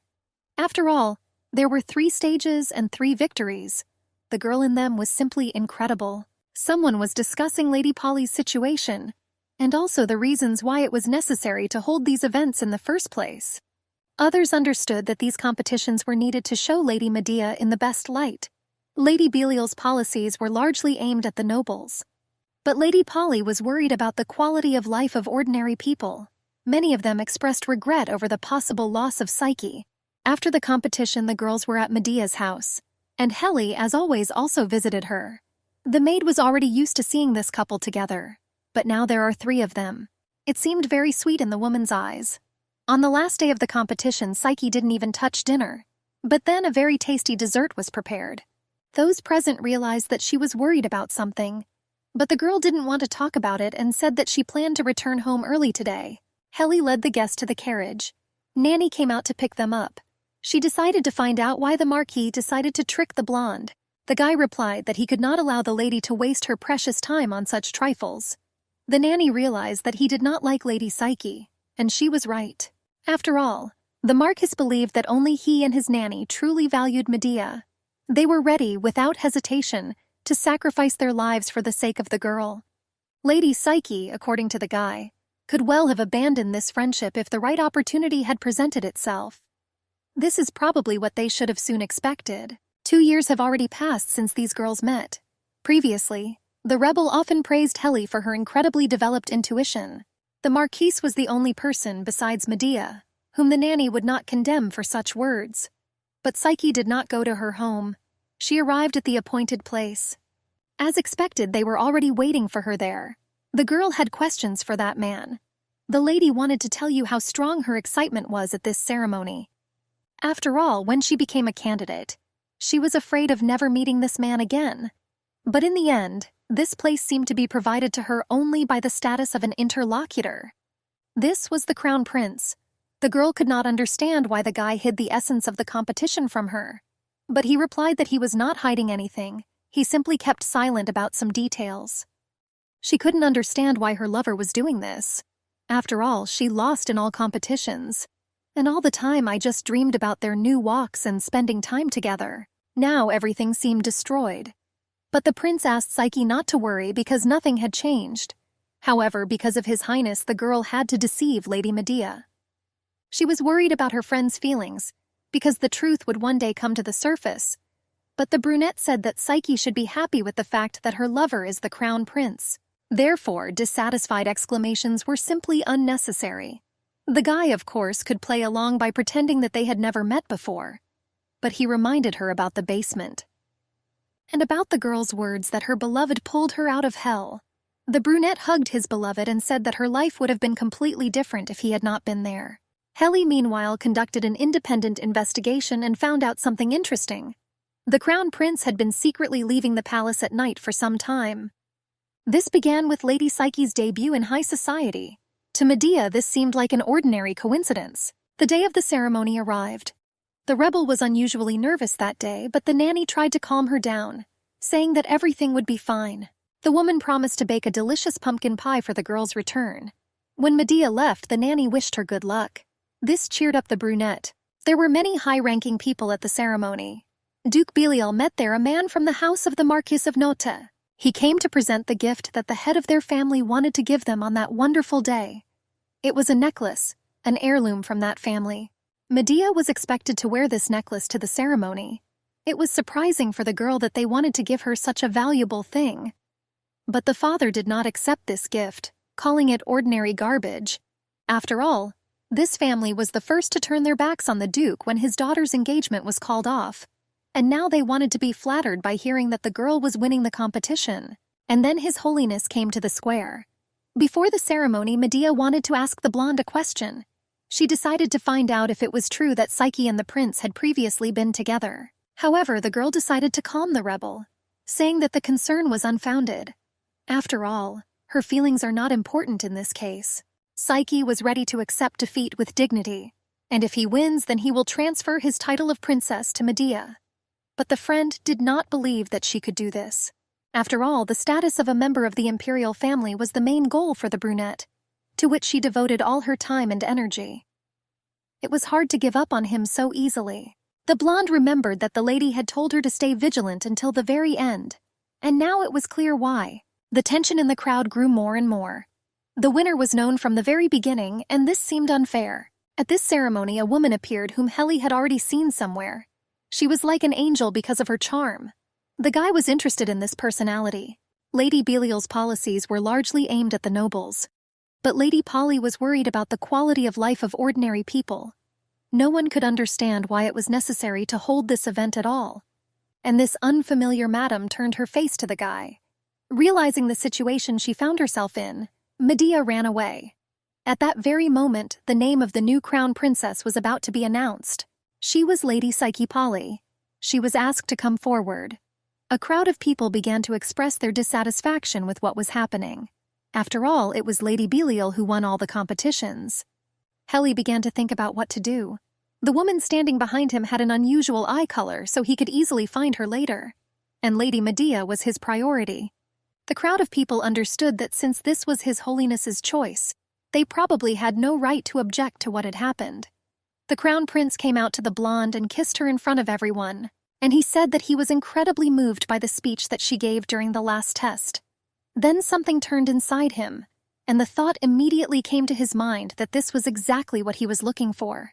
The guy said that he then realized that in front of him was a man who could look after the empire. The brunette called himself the crown prince, but at the same time noted that he was an ordinary man, and he wanted to spend the rest of his life with the one he loved. His behavior delighted the people. People began to be surprised, because they had never seen the prince so gallant. Therefore, we were ready to support any of his decisions. Medea's father was very upset by this turn of events. After all, everything would be different if the prince chose his own bride, and the count will no longer be able to cope with such public support. He realized that he could not help his daughter. Medea was surprised why everything happened this way. After all, she fought honestly and was able to win. The girl was upset that it ended like that. But there remained hope that all was not lost and Psyche would renounce the title of princess. However, this lady was an ordinary pawn in this game. She could play the role of anyone or anything. Duke Belial at that moment was extremely angry with his daughter's nanny. He wanted her to take responsibility for her mistake. After all, now his house has been disgraced, and he will be ashamed to look people in the eyes. The man believed that he left his daughter in the care of this woman only because he sincerely believed in the success of her upbringing. But in the end, I got a good-for-nothing girl. Therefore, I wanted to punish the nanny and not my daughter. The Duke swung at her, but at that moment Medea entered the house. Seeing this, she tried to separate the quarrels, but her father asked her to stop. The girl said that their family would no longer be able to influence further events. Since Medea turned out to be not so good, it was only her own fault. Although it was hard to understand why everything turned into a tragedy. And why did the nanny have to be punished? The brunette herself was supposed to be part of the imperial family, and someone who could easily stop such things. The girl was at a loss as to why she was still here with the Duke. The nanny asked the brunette to run away from home. After this, she again had to endure the blows of the owner. But the girl covered the woman with herself and ended up getting hit herself. Several days passed, but Medea did not come to her senses. The doctors said it was due to psychological shock and trauma. For the Duke, this was no longer so important. The nanny was the younger sister of a noblewoman. If word of this incident leaked out, the Duke's name would be completely tarnished. Therefore, a legend was invented to explain the disappearance of the nanny. She was supposedly sent on an errand to a neighboring town, but ran into bandits in the mountains. Before this idea could be brought to life, Heli found out about it. The guy had to decide what to do. If you intervene in this situation, Duke Belial will immediately understand whose doing it is, and then the situation will become more complicated. So it might be better to just restrain yourself. But the guy couldn't be just an observer in such cases. Sitting peacefully doing nothing was not in his rules. When the nanny was thrown off the cliff, the Duke's servants came up with a different story. They suggested saying that the nanny accidentally fell while running away from the attackers. A week later, Medea woke up. Her new assistant offered to bring her some food, but the girl was interested in the question of what happened to her former nanny and where she was now. Later, Heli answered these questions from his friend. When he and the brunette arrived at the woman's place, the guy offered to take the nanny to the capital's most famous doctor to save her. The girl leaned towards the assistant's chest because she wanted to hear her heartbeat. But all I heard was silence. The girl's scream then did not resemble a human scream. It resembled an animal roar. In addition, the brunette had to find out that Psyche still agreed to become a princess. She felt betrayed. And it was the friend who did it, and not someone else. She felt sorry for the girl who had absolutely nothing. But it was this man who took every last crumb from Medea. It was hard for the rebel to believe that Psyche and the prince had planned everything from the very beginning. After all, it was a rather vile act. That day, Heli was blinded with anger, and he couldn't even imagine Medea's feelings. The guy realized that one truth was still able to elude him, hiding behind the weight of betrayal. Lady Psyche is the real enemy. The one the prince should truly despise had been lurking in the shadows until now, and stealing everything he held dear. But the time has come. The prince decided that when the noise of the current banquet reached its climax, he would stage a show called The Search for the Lost Bride. And Medea, the one on whom the blame should have fallen, left the stage just in time. The brunette, meanwhile, showed Heli the way to the garden where all this could happen. The guy ran unusually fast and the girl couldn't keep up with him. But the marquise could not be late for a single minute. The blonde received a wound on her face during the fight. Apparently it was not worth counting on the sight of the eye on the other side, and the enemy was still standing opposite her. This knight understood that victory would be his. He asked the girl to drop her weapon and accept her death. Medea noticed that the movements of this warrior were erratic. Therefore it was not difficult for her to strike at weak points. But not now. After all, the girl's body was quite weak. The blonde couldn't even push him away. Suddenly the knight felt a blow from a stone. This stone lay on the side where the girl could hardly see it. The enemy thought that he could still be found. But this was also impossible, because the crown prince described his bride in a completely different way. However, the warrior did not take into account the fact that in front of him was not Psyche, but a completely different person. That pawn would be loyal to its master until the very end, and she never revealed who became the ideological inspirer of all this chaos. The information available was not enough to confirm that the knight was the prince's man.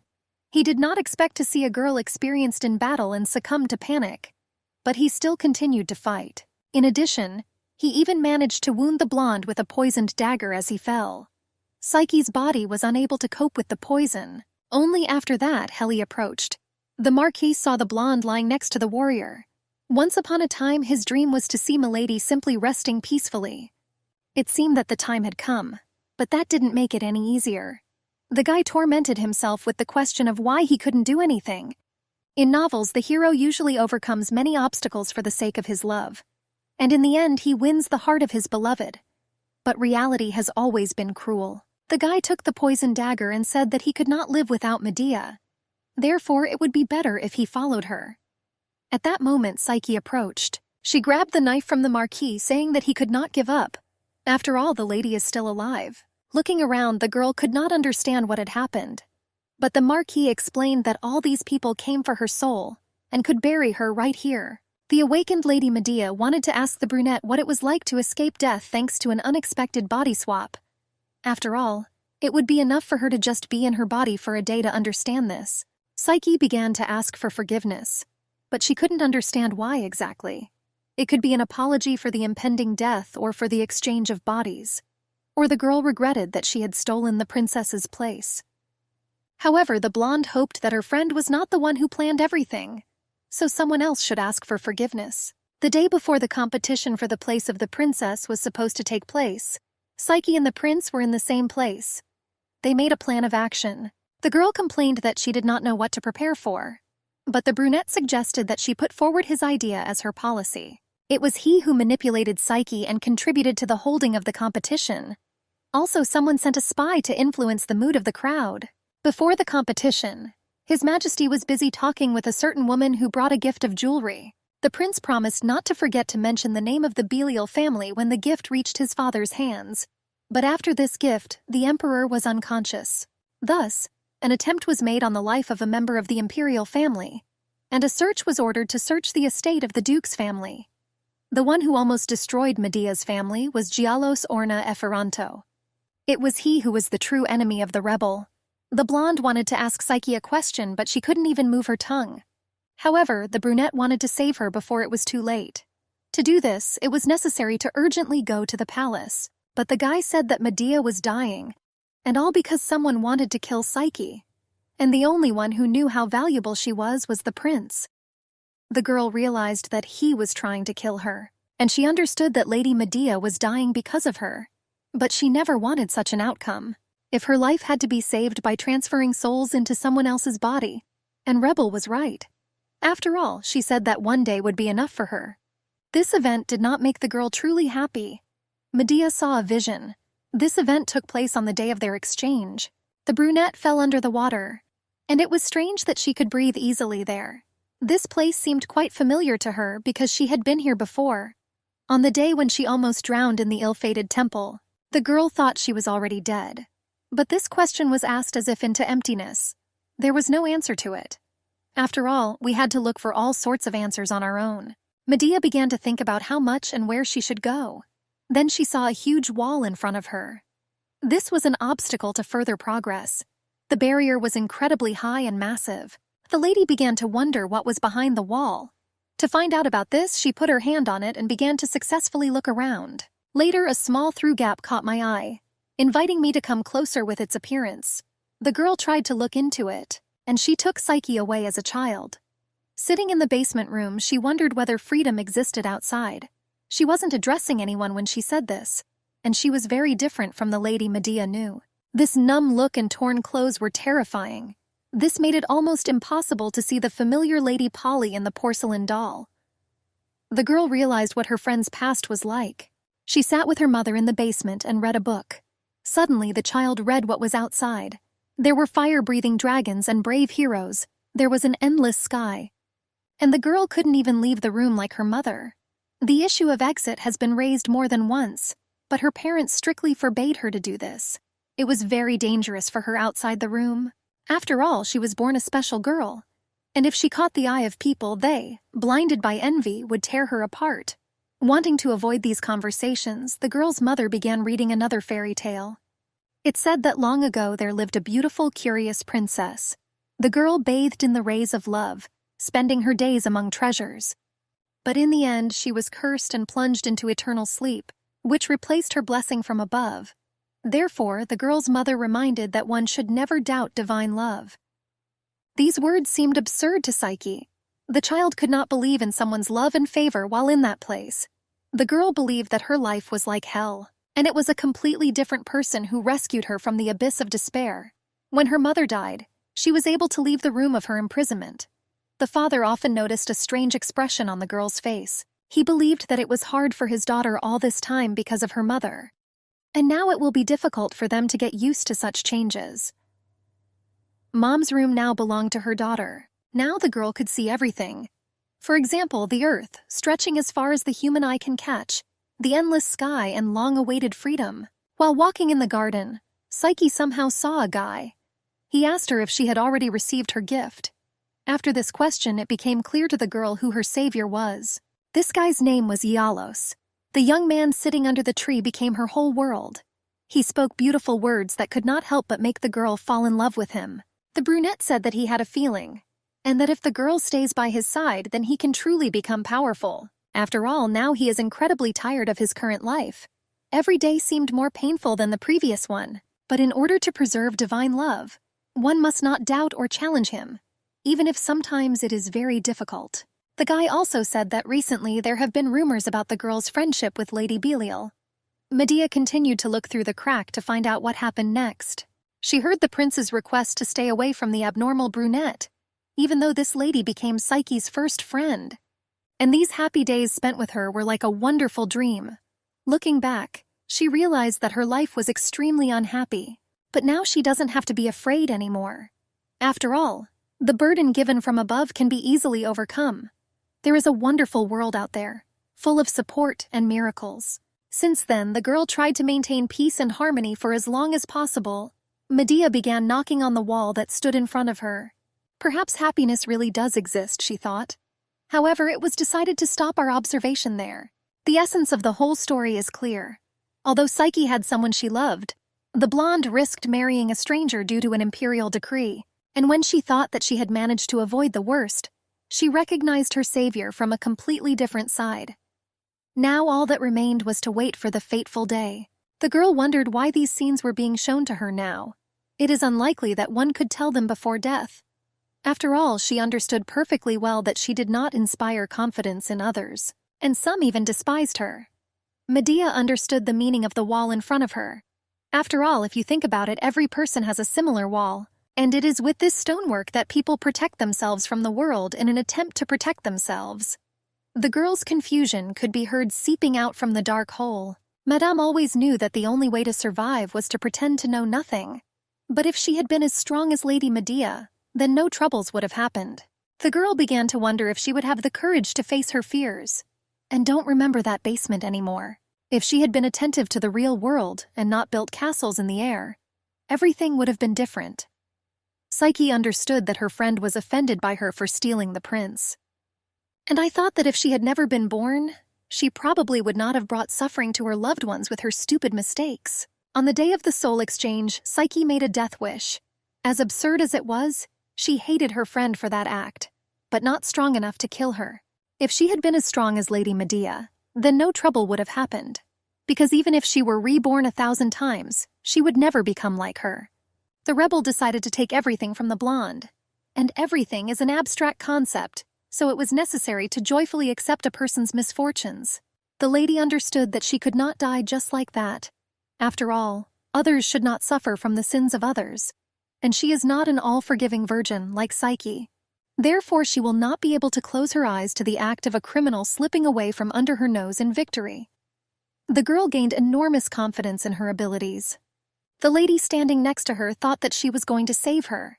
But the girl did not believe the ordinary viewer of this strange story. And I believed that stupid girl. In this case, Medea already knew everything.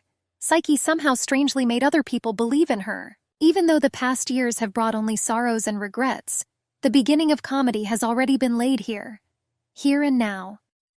Madame decided that she no longer wanted to be a worthless weakling, but at the same time she could not save Lady Medea on her own. After all, if she had at least 10 extra minutes, everything could have turned out differently. The clock of life has almost stopped.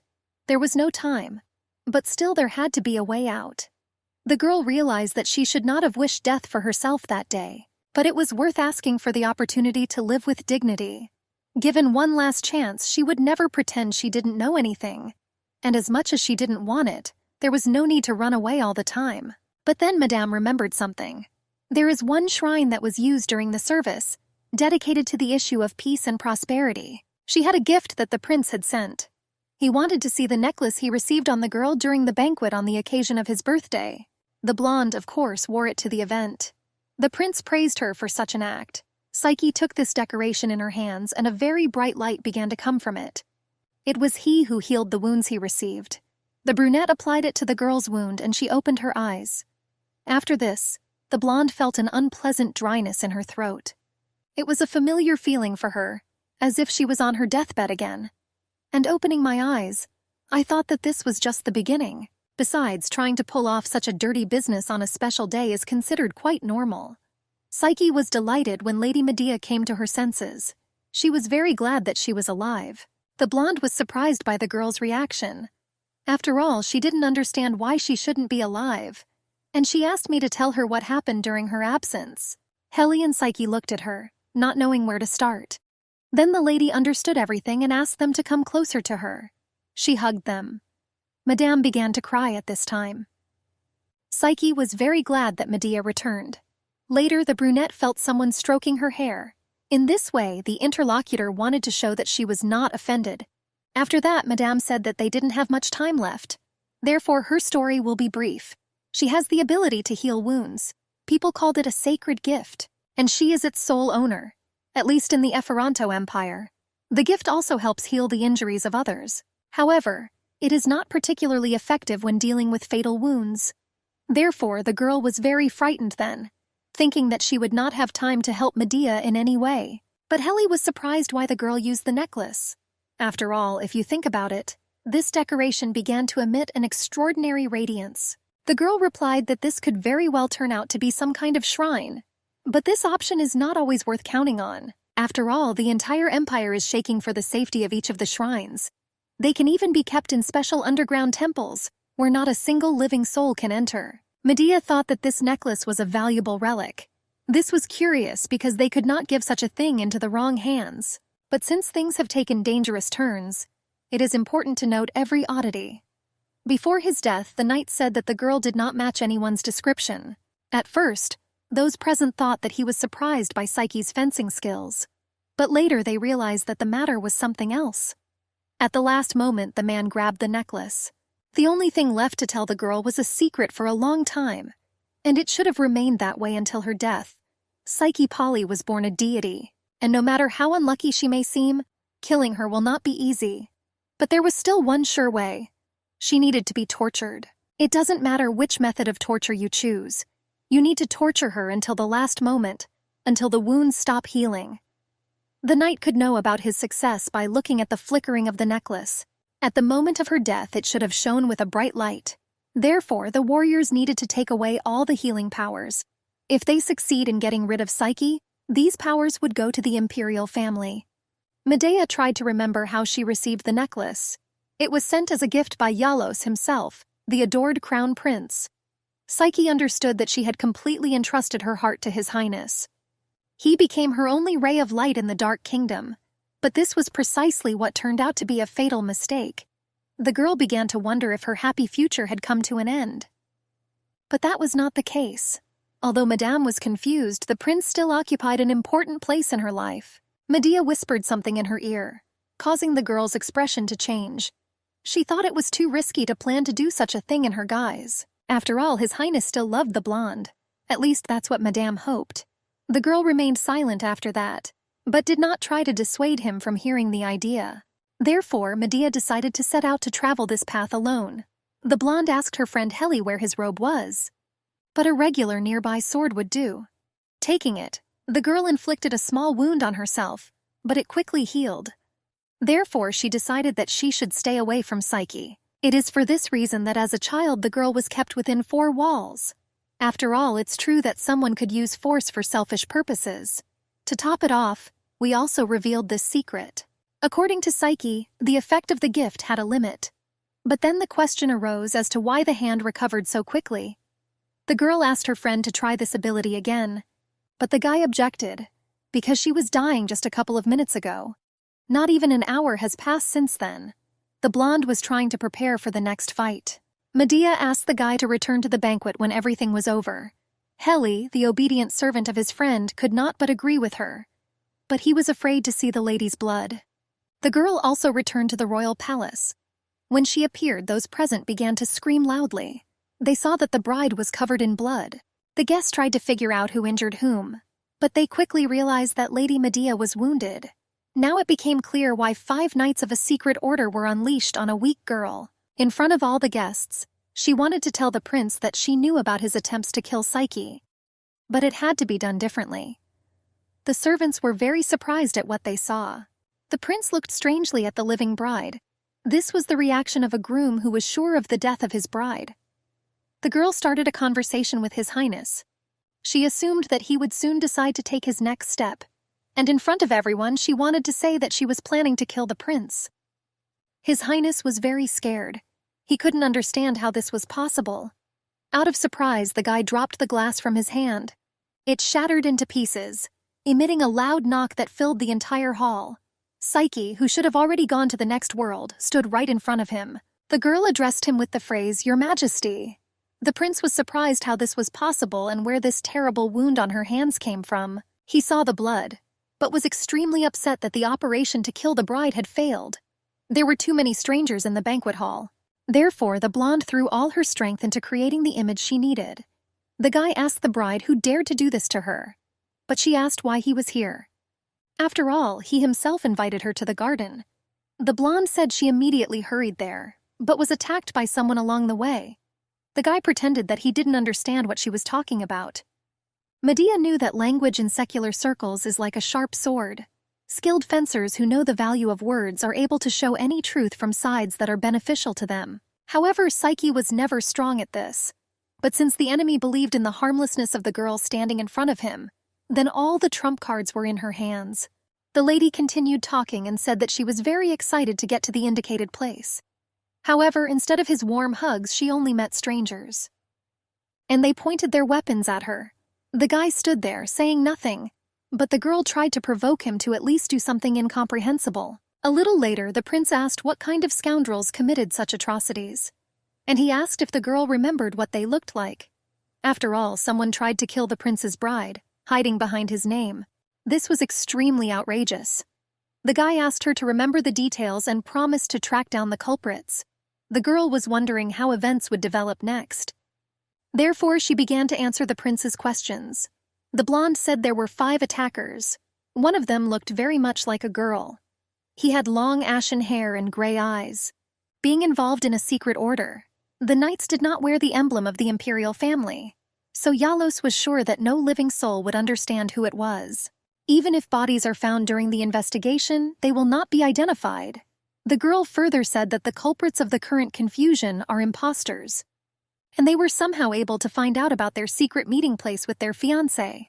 This is very strange because that place was rarely visited by anyone, but these people still found him without any problems. The guests began to realize that His Highness and Lady Psyche had previously met in the palace garden, but no one knew about this. After all, my lady said that this is a secret meeting place. This means that the person who knew about him is the killer. Realizing that the guests might guess something, the prince ordered all the doors to be locked. And we will have to complete the 7-day banquet today. The guy ordered the guards to monitor those present and not allow anyone to leave the palace. There is no other way. Brunet said that it was possible that his father's death and the attack on Psyche were planned by the Belial family. Wanting to justify himself to the guests, the prince said that an uprising was flaring up. Therefore, he himself will take part in the proceedings, and he will deprive the culprit of his head. Bewilderment began in the hall, but the prince said that if anyone has an objection, that person will become the first suspect. After these words, there was silence in the hall. The guy decided to take the bride away from people's eyes. He said that the killer must still be on the imperial palace grounds, and the girl will be much safer in the carriage. Having put the girl in the harness, the brunette whispered that he was very worried about her. After all, she probably still can't get over what happened. He said that he was sincerely sorry for the bride. After all, unfortunately, he will be forced to leave her. He needs to find those vile killers who dared to encroach on the life of the princess. The girl looked at the guy with a pitiful look and asked what would happen if the assassination attempt happened again. The blonde said that she was very scared. She understood that the guy would not be looking for murderers at all. His goal will be to find the subordinates who thwarted his plans. The guy whispered to the bride goodbye that everything would be fine, and he promised to put the strongest knights with her. After all, it will be difficult for her to cope with the problem that has arisen. The prince called a servant with him, and ordered the others not to leave their posts and to guard the crew. With this servant, the guy went into the garden. He suggested splitting into 2 squads to cope faster. The guards supported him and shared responsibilities. The guy asked the servants if they remembered his command. The servants agreed. The guy and his squad went to the north of the park and realized that these events unfolded there. He saw that all the knights were dead, but could not understand how this could happen. These warriors differed from others only in that they were not official warriors of the prince. However, the guy was sure that their skills were honed to perfection. The brunette ordered the wounds of the dead to be examined. After all, no matter how skillful the killer was, he had to leave at least some clue. But before leaving, Medea and Heli thought through everything. They decided to change the wounds so that they would not be suspected. The girl asked her friend to do her a small favor. It was necessary to hide the affected area and inflict a similar wound a little higher. After this, it will be difficult to determine the height of the attacker, and for this they used the cloaks of the knights themselves. It was also decided to hide at least one of the swords, and Psyche knew where to take him. The blonde hoped that by hiding one of the swords, they would be able to disrupt the investigation, or at least temporarily get those who will investigate this case off the trail. The prince's warriors, examining the garden, informed him that one of the swords was missing. Moreover, the depth of the wounds coincided with the length of this missing sword. Therefore, the servants thought that the criminal was unarmed, and then decided to take the blade of one of the killed knights. The servant also said that each knight received only 1 blow, which later became fatal. This means that their opponent had impressive skills. The attacker was believed to be tall and well-built, but the prince was surprised by something else, that the specially trained knights were indeed dead. Today they had to accomplish what had taken them many years to achieve. Since childhood, these boys were full of desire to become useful to the royal family. They wanted to become great people and always be close to the imperial family. The children of the headman of one small village could make very good helpers. The guy answered the children that he was good at understanding people, and I am sure that these children will be able to help him fulfill his dream. The dream seemed to be the imperial family, the position of crown prince, and the guaranteed future of the sole heir to the throne. But all these things were too boring for the prince. He wanted to have the divine power of Psyche, and the guy was ready to do everything to be reborn as a higher being. Therefore, now the prince decided that he needed to get rid of unnecessary witnesses, and with one movement of the sword, he killed the servant who was standing next to him. Psyche and Heli were returning to the royal palace at this time, but when they arrived, the doors were locked. This scared the girl, and she didn't know what to do. After all, they walked around the entire palace, and every last door was locked. The brunette assumed that since they had been gone for too long, people might suspect something was wrong. Plus, her hair is stained with dirt. But she came up with an idea just in time. Whether she wanted it or not, it didn't matter. After all, this idea will still have to be implemented, and the guy was obliged to agree with her. At this time, the servants closed all the balconies, explaining to each other that a crime had occurred during the banquet. Therefore, balconies cannot be used now. His Highness ordered that all guests be escorted to the banquet hall. But a knock was heard from one of the balconies. This was the last balcony that the servants closed. By that time, Psyche and Heli were already there. A servant came onto this balcony and saw this couple. The girl and the guy pretended that all this time they, in privacy, enjoyed communicating with each other, and the servant who came in allegedly disturbed them. So the couple asked him to leave with rude words. The royal assistant said that he was very sorry, but His Highness had ordered that all guests be escorted to the banquet hall. The girl again rudely ordered the servant to leave the balcony, and she added that in this form they are unlikely to go down. The servant pretended to believe it and left. Now this couple could breathe easy because they had time. The brunette asked Heli if she had made a mistake and if she had played well. The guy replied that everything was fine, but he needed a minute to come to his senses. After all, he felt a little strange. The Marquis asked the girl to speak more quietly because they could be heard, but the servant had already heard everything. The blonde was riding in a carriage. She seemed not to understand the passions of the nobility. The celebration ended so quickly, unexpectedly for all the guests, and those present at the celebration were ordered to gather in the banquet hall to announce something important. But in the end, the servants decided to limit themselves to compiling a list of those present. Not being an emperor, Yalos lost the opportunity to influence influential guests and descendants of the nobility. However, everyone felt the unique authority of the Prince of the Empire.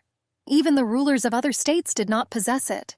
The scandal surrounding the attempt on the life of the princess instantly became one of the most discussed topics. All allied countries promised to investigate and establish the truth. 5 people were then hanged in the main square. They were found guilty of the assassination attempt. The blonde also had to be present during this public punishment. The crowd of people who had gathered supported this execution. They were glad that no one else would dare to encroach on the life of the princess. The brunette told the bride that the same fate awaits anyone who tries to harm her. After that, the girl asked about the knight with silver hair. She wanted to know if she was seeing him hanged now. The guy confirmed that this was the same warrior. Yalos said the man was not allowed to leave with his knighthood intact. His body was desecrated. The owner of his own free will gave the order to hang his devoted servant in front of the palace entrance. And I didn't feel a drop of regret. The prince was glad that the whole world would know what it would cost to attempt to encroach on the life of the princess. This was the first time the blonde appeared in public after the attempt on her life. People greeted Lady Psyche, asking her to cheer up and not be upset about the incident. They promised to be on her side. The bride and groom came to the palace. The guy asked the blonde if she was feeling well. The girl said that her eyes had already fully recovered. Now her only concern was the slow healing of the wound on her back. The prince asked if the bride knew why this was happening. The girl replied that most likely it was because of the shock that she had to endure. She understood that the guy was not worried about her wounds and well-being. He was worried about the effect of her divine gift. The blonde also said that the speed of healing directly depends on the strength of her spirit. But now there was some relief, and all because now the guy's secret is known, and any questions can be easily answered. It's hard to imagine what would have happened if she didn't know all the details that evening. The guy put his hand on the girl's hand and said that he understood her feelings. Apparently she was very scared that time, and he didn't even know about the attack being prepared on her. That's why I still felt guilty. The prince wanted to know who saved the girl that evening. He said that he wanted to find this nice man and reward him generously. But Medea understood that it was not about reward at all. The guy wanted to kill this man. After all, in fact, he did not love the bride. Otherwise, he would never have forced her to remember such traumatic events. The girl replied that it was very dark then, and she could not really see anything. However, it seemed to her that the savior was wearing a long cloak and had red or brown hair. Because of his height, she assumed that it was not a woman at all. Smiling, the blonde wished him luck in finding a savior. The guy said that he would take upon himself the search for this person, and asked the girl to focus on recovery. If she needs anything, she can say so. The groom promised to fulfill the girl's every whim. The blonde asked if any whim could really be discussed. To this, the guy replied that it would not be difficult for him, as the crown prince of the empire, to give a gift to his beloved. The girl noted that this is very fair. Heli, as usual, was visiting the brunette. He offered to teach Psyche fencing. After all, Lady Medea uses weapons very skillfully. Her body is very familiar with the art of swordsmanship. If you listen to the weapon, you will notice how your skills will begin to grow quickly. In fact, few people know Milady's real abilities. Therefore, people will not have questions, even if these classes are conducted openly. None of the servants heard this conversation. The girl forbade them to enter and told them to wait outside. But the curiosity of the maids haunted them. They wanted to know if the rumors that had recently started were true. In this conversation, the guy suggested that we refrain from meeting together for a while. Psyche saw that Heli was very worried about something. The guy's appearance alone spoke volumes. The girl tried to understand what happened because he was not himself after the banquet. The Marquis asked the girl not to scream. After all, his unhealthy complexion is quite easy to explain. It turned out that lately he had been tormented by nightmares. At night, lying in his room, he saw again those events in the garden. And my beloved friend is covered in blood. This scared him very much. Therefore, he often woke up at night, after which he could not calm down. The guy understood that Lady Medea was alive and was now completely safe. The servant tried to support Heli during this difficult period for him. Hearing the guy's screams at night, he would go to him to make sure he was okay and bring him water. Once, going to the mirror after another nightmare, the guy saw a wound on himself. He couldn't understand why it wasn't healing. The prince, meanwhile, was looking with all his might for the savior of his bride. His assistant said it was difficult to find the culprit with such little evidence. After all, if more time is allocated for this, then some additional investigations outside the capital will become possible. The prince agreed to this. He considered himself obligated to catch this man. But if he wanted to escape, the guy understood that he would have to enter the game personally. And despite what happened, it's time to take the next step. On the night of that banquet, everyone took away something for themselves. The brunette was at fencing training when a captain from the imperial palace visited them and extended an invitation. This letter surprised him and Heli. They tried to unravel His Majesty's secret. The prince meanwhile moved on to the next colony and the battle continued. Her father came into the blonde's room.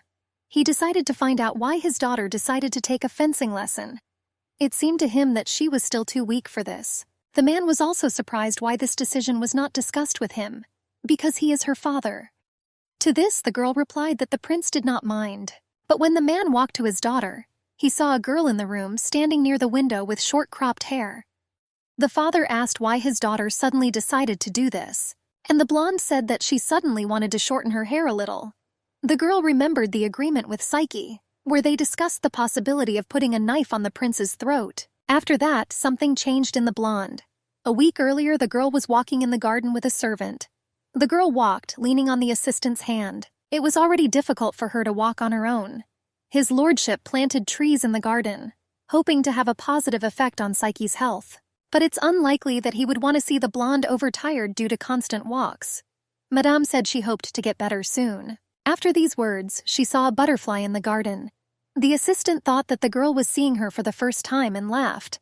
Butterflies began to be noticed more and more often within the garden, especially after the banquet on the occasion of His Highness's birthday. The servants thought that they were flying to the smell of nectar. One of the butterflies landed on the girl's hand. In her heart, the blonde thought that at least these butterflies would not become like the people around them and lie. After all, it is unknown how many people in Polly's mansion are bloodhounds for Yalos. Therefore, it would be safer to suspect everyone at once. The girl wanted, before getting stabbed in the back, to be the first to do it. Suddenly, blood started flowing from her nose. A frightened servant ran up to her. He said that the girl's condition was even worse than they expected. Therefore, we urgently need to return to the house. After swapping bodies, the lady had to worry about many things at once. It was clear that the overexertion was taking its toll on her. The brunette, meanwhile, was worried about the sick duchess. Medea's mother had been unconscious for a long time. It seemed that the woman's life was hanging by a thread. The girl extended her hand, hoping to heal her or help in some way. But at that moment a maid approached. She called the lady and said she had finished cleaning. Therefore, the estate can be viewed. It was time for Madame to pull herself together, because there was no turning back, and she had already decided to live in the image of Lady Medea. Because of this, understanding every feature of the Bilial family became an extremely important point. After all, this could guarantee further success. The Duke's estate was the place where she would have to pretend to be someone else for the longest time. The girl decided to start getting used to it from her desktop. Inspecting the desk, the lady saw that the third drawer did not open. The maid said that the young lady had not looked in that section for a long time, and she was right. No one touched that very thing, and it lay in the same place as always. The brunette faced the first difficulties in mastering her role. The maid asked if this was the same thing she was thinking about. It turned out that Lady Medea had placed the key to the table so that it immediately caught the eye. Psyche, thinking about decency, mentally apologized for opening this table and finding out her secret. However, if there were personal letters, she promised that she would not read them.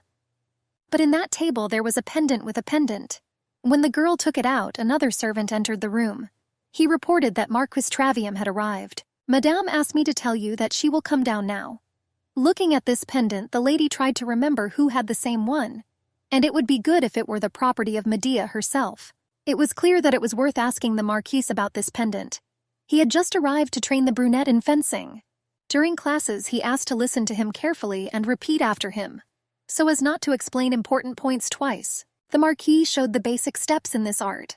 For example, during attack, defense, the position of the sword in the hands, and finally posture for a successful fight. At some point, he realized that the girl could relax as long as no one saw them.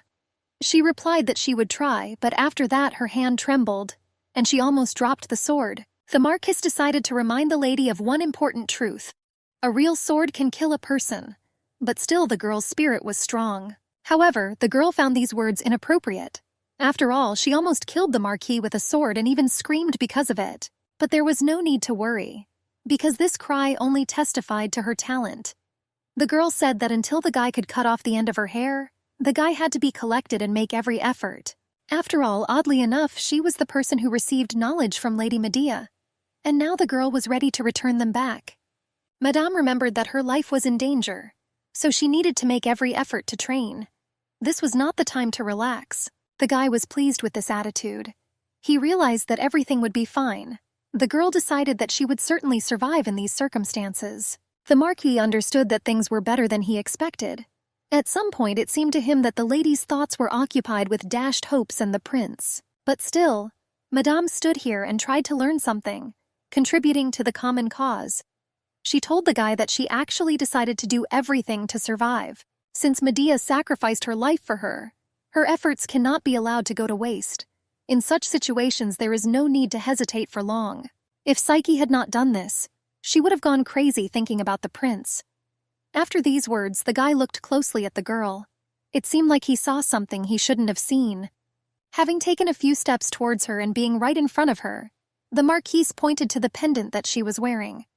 Heli asked why the girl did this. The real Medea, meanwhile, continued to live in her palace.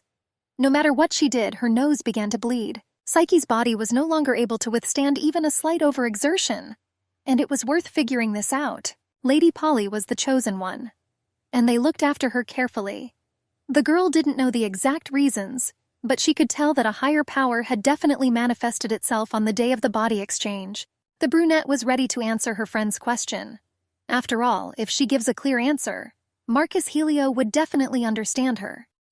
She said that Lady Medea often wore this jewelry, and since it is so valuable, the girl decided that it would be quite appropriate to wear it. Heli realized that the girl didn't know anything yet. He said that if she wants to continue to successfully pretend to be Lady Medea, then she should not even pick up this pendant, and under no circumstances should you wear it. Psyche was surprised by this guy's story because she could not understand the reason. The girl believed that she should know everything that concerns her friend, so she asked the guy to tell about this reason. Madame could not understand how it happened that in just a few days she had forgotten the obvious thing. I forgot that the Marquis is extremely unfriendly to people. The guy replied that he was not obliged to answer the question posed by the interlocutor, and he asked the girl to think again about how to become like Lady Medea, and also what kind of life she now needs to live. The owner of this pendant, which was in the girl's hands, was her nanny. The blonde didn't know what to do in this situation. Sitting at the table, Psyche wondered whether she would like to return to her real body now or not. On the night of the attack, Medea learned that her friend would not be able to resurrect the dead with her powers. After all, the dead or mortally wounded could not be helped, even if one used the shrine. Then the girl had a very strange expression on her face. Heli said that he would take this pendant for himself and asked her to thank heaven for her luck. After all, just the presence of Psyche was already getting on his nerves. However, he would not dare to do anything while she was in Medea's body. After saying goodbye to the brunette, the guy left. But the girl was worried that she might be suspected if someone suddenly found out about the missing necklace. As he left, the Marquis looked at the lady but said nothing. The girl followed him with her gaze, not knowing what to do next. After all, she made a monstrous mistake, and one manifestation of rage would not have ended everything here. The Marquis clearly had a lot on his mind, but he tried his best to restrain himself. Psyche saw such a reaction in only one person, Lady Medea. During these thoughts, the nanny came to the brunette and said that the bath was ready. Also, the girl's father told her to tell her that he had urgent business with her, and asked her to find time to meet with him. Psyche began to think what kind of urgent matter this could be. Madame also told her assistant that she left the pendant in the place where it should be. The maid thought that the girl had put it back on the table, and she added that perhaps this would seem impudent to the girl, but nevertheless she had never seen a lady wear this jewelry. Previously, the brunette always looked at her as if she was not worthy of even touching this chain. Therefore, today the assistant was incredibly happy, and I even thought that the girl had managed to come to terms with the tragic death of her nanny. And the maid was also interested to know whether the lady's nightmares had subsided. These words made the girl remember Lady Medea's nanny. She was indeed never seen during the entire time Psyche was in this house. The girl began to think why she didn't immediately guess about it. The assistant continued talking, and found out whether the lady had begun to recover from the shocks that had occurred in the past. She also said that the nanny, looking from heaven, is probably now happy for the girl. But it seemed to her that it was impossible to be happy for her now. After all, she is by no means her sweet Lady Medea. The maid was surprised how the girl could say such things without knowing the whole situation. The brunette remembered how, before leaving, the guy asked him to tell her everything about the lady. She also asked him to explain the whole situation. But the guy didn't do it. Now Madame did not know what to do and whether she was obliged to apologize. After all, that silver pendant belonged to the nanny. From early morning, the prince was already busy searching for the bride's savior. But he was informed that the suspect had not yet been found. The guy asked to thoroughly check everyone who matched Psyche's description. Red or brown hair, tall. But regarding this, there were only two possible options. The first is that Madame, finding herself in such a difficult situation, might think that her savior is higher than she actually is. Especially if she looked up at him. The prince realized that he would not like to face such a situation. And the second option, this is that the person to whom the prince's bride was hinting is really a strong warrior, and he was able to falsify the method of inflicting wounds. But on the other hand, this person might not now be on the territory of the empire. The guy was surprised that someone could hide from his guards. The prince decided to visit the bride again to find out more about everything from her. The servant who entered the room reported that Madame had barely fallen asleep. But in the last days, all I did was drink a lot of coffee and constantly forgot about rest. The assistant thought the girl was sick. The brunette touched the bride's hair and leaned over her. He thought that the girl had already broken down. A butterfly sat on her face and she had a very pleasant dream. I dreamed that the lady was following this butterfly, and every step brought her closer to the nanny. Medea turned to her, saying that she valued this woman very much. She also expressed her joy at meeting a dear person. The girl asked her to say something. It was a pleasant dream, and it seemed as if the events were happening in reality. The nanny looked very good and was a treat for the eyes of her ward. The rebel said whether it was a dream or not. She wanted to hear the woman's voice again. After all, Medea still did not know whether she could return to her body. She was given the role of protector from above. Because of this, they were switched places with Psyche Polly. Although they communicated long before the day of prayers, and her body was very weak, and the situation around was getting more and more tense. Now at any moment the ladies could be revealed. Therefore, the girl wanted to quickly return to her original state. Besides, it would be much more pleasant to take revenge in the previous form. Her current strength is not enough to make the next move. The girl did not understand where so much uncertainty came from in her. Therefore, she asked the nanny to give her strength. She came up and hugged Medea. Calling her by name, the woman asked her to run away from here. On this day, Psyche was supposed to meet with Duke Belial. The girl did not immediately understand what proposal her father had voiced, but he repeated it because it seemed important to him. It was about the kingdom of Henel. The duke said that his daughter knew him for sure. At the banquet of the imperial family, the king's side was present as guests of honor. And fortunately, the girl received a marriage proposal from their ruler. This news upset the lady. It seemed like this couldn't happen. If she agrees, she will be forced to leave the territory of the Efferanto Empire. The father asked his daughter if everything was okay, but she answered in a sad voice that everything was fine. After all, this is a marriage with the king himself. The duke asked the girl what she knew about the kingdom of Henel. The girl answered as it was written in the book. It said that it attacked their empire more than 10 years ago, but the father clarified that it was under the leadership of the past king. Heli explained this lesson to her. At first she didn't fully understand the material, so the guy explained it in chess. It seemed like it would be easier this way. Previously, the Efferanto Empire was only part of the territory of the entire continent, and the previous ruler of the kingdom, Henel, entered into an alliance with nearby states. Then he attacked their empire. The result of that battle could be seen with your own eyes on the board. After these words, the guy mixed all the chess, and he added that, like the duke and many other nobles, he himself received his title from the imperial family. But in the end, the identity of a truly significant figure in this field was not revealed, although she influenced the outcome of such an important battle. The girl replied that now it became clear to her, but I thought that the guy probably decided out of the blue to brag about the merits of Lady Medea. However, whoever the former king was, he eventually lost his influence. The third prince killed him. People, tired of the consequences of military policy, began to riot. Heli thought this was a completely natural reaction. In general, everything led to the current king turning his attention to more humane ways of ruling. Therefore, he abandoned the ideas of imperialism. For now, Henel was trying to portray himself as a friendly and peaceful player. However, no one knew the true state of affairs, and the king, seeing the girl at the banquet, immediately lost his head with love. After all, he liked her, so much so that he was going to make her a queen, and not a secondary wife. But the brunette could not understand why he lost his head. After all, they didn't even say a word the entire evening, and although this was not the end of the world, the ruler himself was more than 10 years older than the lady. In 2 days he was supposed to arrive in their kingdom for a visit. Therefore, the father asked the girl to prepare properly. The brunette asked the duke again, saying that such a serious thing as marriage deserves more careful consideration. This caused bewilderment among the duke. He asked the servants to come to them. The man hit the girl in the face in front of everyone, and he explained that this is a reaction to the fact that marriage needs to be discussed. It also cannot be called a thing. After all, if she had done everything as expected from the very beginning, nothing would have happened. He said he raised his daughter in comfort and abundance, and now he was forced to listen to some reproaches and discontent.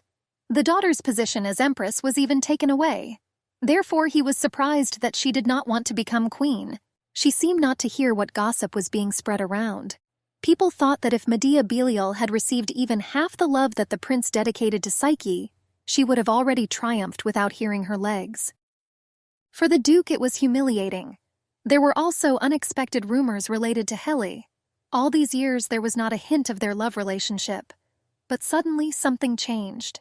The man thought that his daughter knew everything from the very beginning, and deliberately started this game. Out of anger, the man took a cup from the table and threw it at his daughter.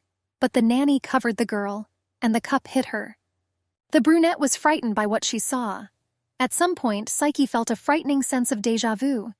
The duke called the assistant pathetic and unworthy to interfere. And since she got into this situation, it means she will accept the punishment instead of Medea. The naturalness of the man during the use of force and his confident movements seemed strange. The people who fell under his hot hand silently endured the atrocities of the owner, which seemed even more terrible. Psyche couldn't understand why no one was stopping him, and why everyone was just looking at it. But she couldn't do the same herself. When the duke swung at the nanny, she shut her down. This behavior seemed strange for Medea's father. The man said that this scene literally duplicates one incident, the one when he killed the nanny after competing to become the crown princess. But the girl did not understand what she was talking about. After all, I didn't know how exactly the nanny died. In the evening, after dismissing the servant, Heli took out his friend's nanny's necklace. The guy began to think whether he had the right to be so angry at a helpless child, and again he replayed what had happened in his head. It wasn't that he couldn't help the nanny that day. The guy simply did nothing to save her. He sat and did nothing. The assistant's last words were a request to the girl to run away from this house. The woman tirelessly asked her to run. Medea tried to understand what the danger was. She heard the same phrase for the 100th time. The lady was trying to find out where to run and whether it was worth doing at all. And when I opened my eyes, the first person I saw in front of me was this nanny. A little later, the blonde realized that it was a mirage. Standing next to her was a prince who asked the bride to come to her senses. Seeing the guy, Medea got scared. But he said it was him. In a dream, the girl saw something good. Therefore, she could not understand why it suddenly became so difficult for her. The prince sat down on her bed and said that he would be here and would definitely help her. Madame hugged him, but understood that this was the most insidious and disgusting person that the land of the Efferanto Empire could only bear.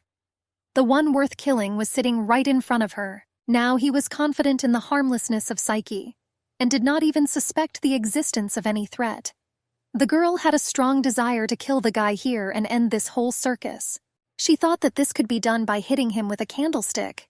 But then I began to think about what would happen if I killed the prince of a powerful empire with my own hands. Then, probably, it will be necessary to set fire to everything in the room, thereby getting rid of the evidence. But then you will need to remove yourself too. Otherwise persecution cannot be avoided. Duke Belial, meanwhile, pulled himself together. Psyche tried to help the nanny and wanted to know if she was okay. She replied that everything was fine, and the wound hardly even hurt. What was more important for the woman was that my lady stood up for her. After all, she considered herself a worthless servant. The girl asked not to say such things. Psyche began to reflect on the Duke's words. He said he killed the nanny, and the brunette definitely heard it. This means Lady Medea's nanny didn't just die, and she was beaten to death by her master, and she probably suffered for the failure of her pupil when she did not become crown princess. After all, Psyche herself took this place. Medea was thinking at this time. The prince sitting nearby asked if the girl was okay. Surely she remembered the terrible pictures of the attack. The blonde confirmed this. But I realized that such a method of killing the prince would be too trivial an end for him. After all, then he would not have been able to feel even half of the pain she experienced. The guy kissed the girl's hand, saying that he was to blame again. After all, he remembered the wound the girl received too early. Therefore, he suggested that she learn fencing. The brunette was in her room and, secluded, cried. A new nanny came into her room and called Medea. Psyche, being in tears, replied that many problems had arisen because of her. A year ago, after the crown princess's name was announced, something happened. She tried to find Lady Medea and ask her to listen, but she waved her off. The blonde thought that this was too much. Psyche could not understand how much they would avoid her, and she told her ex-friend that if she was angry with her, she could declare her anger. But a simple heart-to-heart conversation could help settle a lot of things. Madame could not understand why my lady so callously suppressed all her attempts to apologize. She did not understand to what extent Medea wanted to get the position of crown princess. Psyche valued not so much the title of crown princess as their friendship. And if the brunette herself would become engaged to His Highness, the blonde would still want to remain her friend.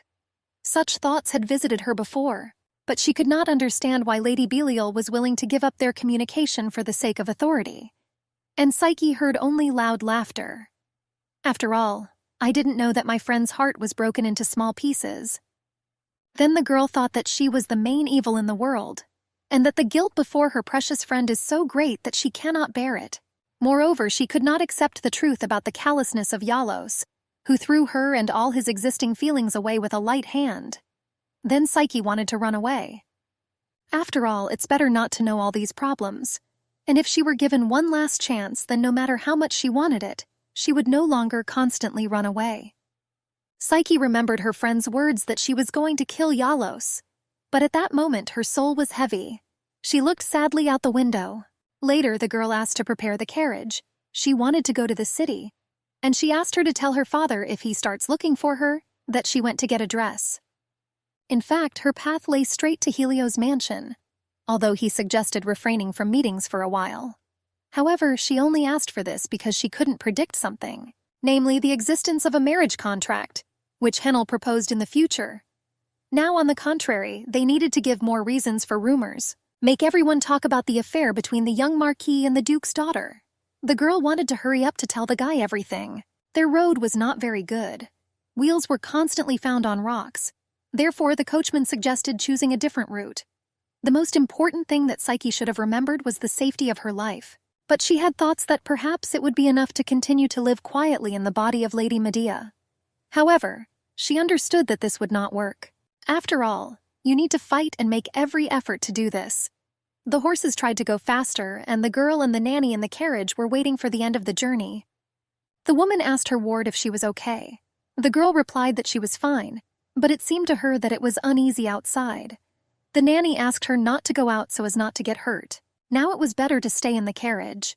But the brunette could not understand why this all happened. It seemed that the nanny was clearly not telling her something. A crowd of people greeted the girl's carriage. The coachman realized that they would not get through here, so they had to go back. And he was right. Just the desire to drive down the street will not disperse people. The adjacent alley was also crowded with people. Such pandemonium could not be called an ordinary coincidence. Suddenly, the Marquise's words appeared in the young lady's head. He often said that the girl needed to think more about how she could become like Lady Medea, and what kind of life she needs to live. When she was in the image of Psyche Polly, she never rewarded herself with disapproving glances from others. But now she had to endure it. The girl suggested that the coachman drive through the village, although this might seem like blatant impudence. Suddenly, a stone flew at Madame. Having fallen to the ground, he was already stained with blood. The brunette couldn't understand what was going on here. The coachman ordered the lady to saddle the horse and leave the place, and he added that he would figure it out himself. After all, some daredevil allowed himself to throw stones at people from the upper class, and if he does not show up, then all those present will bear responsibility for the outrage of their brother. So people name the person who did it. His name was Aigu. It was he who threw the stone at Madame, but he turned out to be still just a child. However, he already boldly called the girl a murderer. The coachman took out his sword and ordered the crowd to see what punishment awaited each criminal who encroached on the Duke's daughter. Then people began to ask the boy to be forgiven. They called him a child who still doesn't understand anything at all. The brunette stopped the coachman, saying that she had not given the order to punish anyone, and she told the child to be left alone. A little later, the nanny decided to go shopping and asked her to wait. The girl began to think what all these events meant. What did the actions of the peasants who deliberately blocked the carriage's path mean? And why did the kid call her a murderer? She couldn't understand what was going on around her. Once upon a time, there lived an evil witch and a handsome prince. Hearing these words, Psyche thought that a puppet show had begun. She thought it was charming, but the dolls were very strange. Further, according to the scenario, the witch married the prince and decided to destroy the invincible empire of Esperanto. But suddenly a beautiful princess appeared and stole the prince's heart forever. The doll playing the role of the princess looked like the bride of a real prince. Later in the scenario, the witch flew into a rage because of this.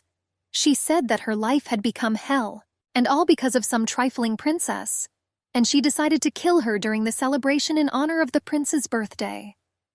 Psyche was surprised because she thought that this could not happen. The prince's servants specially arranged everything so that people would not find out the truth. Having committed a serious crime, it was no longer possible to receive mercy. Someone from the crowd shouted that Lady Medea was not a criminal at all. On that day, the crown prince made an attempt on the life of the crown princess. Previously, the girl had not heard the gossip that was spread about her. But this story became the main plot for a children's show.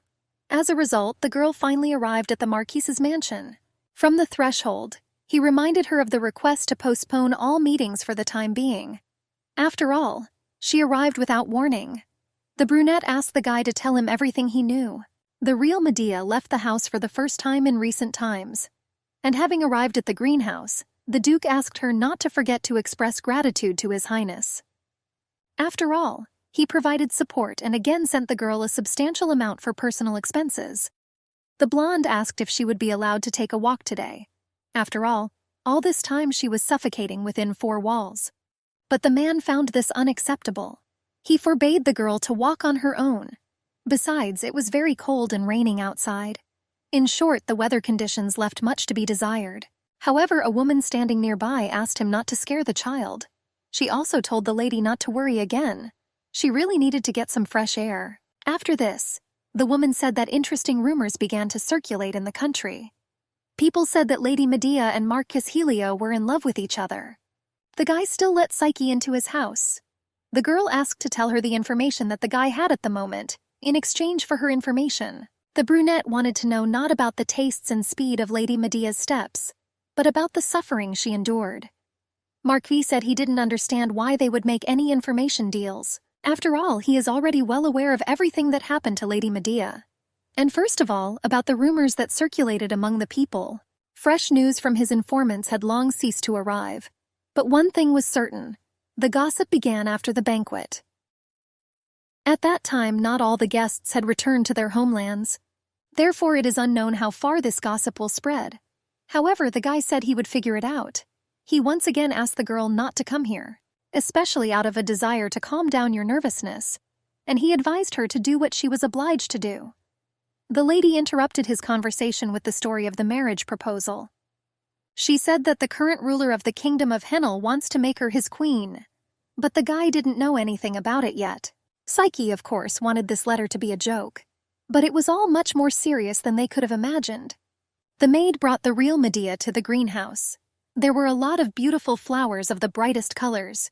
They combined beautifully with each other to create an incredible picture. The assistant noted that there was unearthly beauty in the gallery, and all these flowers are grown especially for ladies.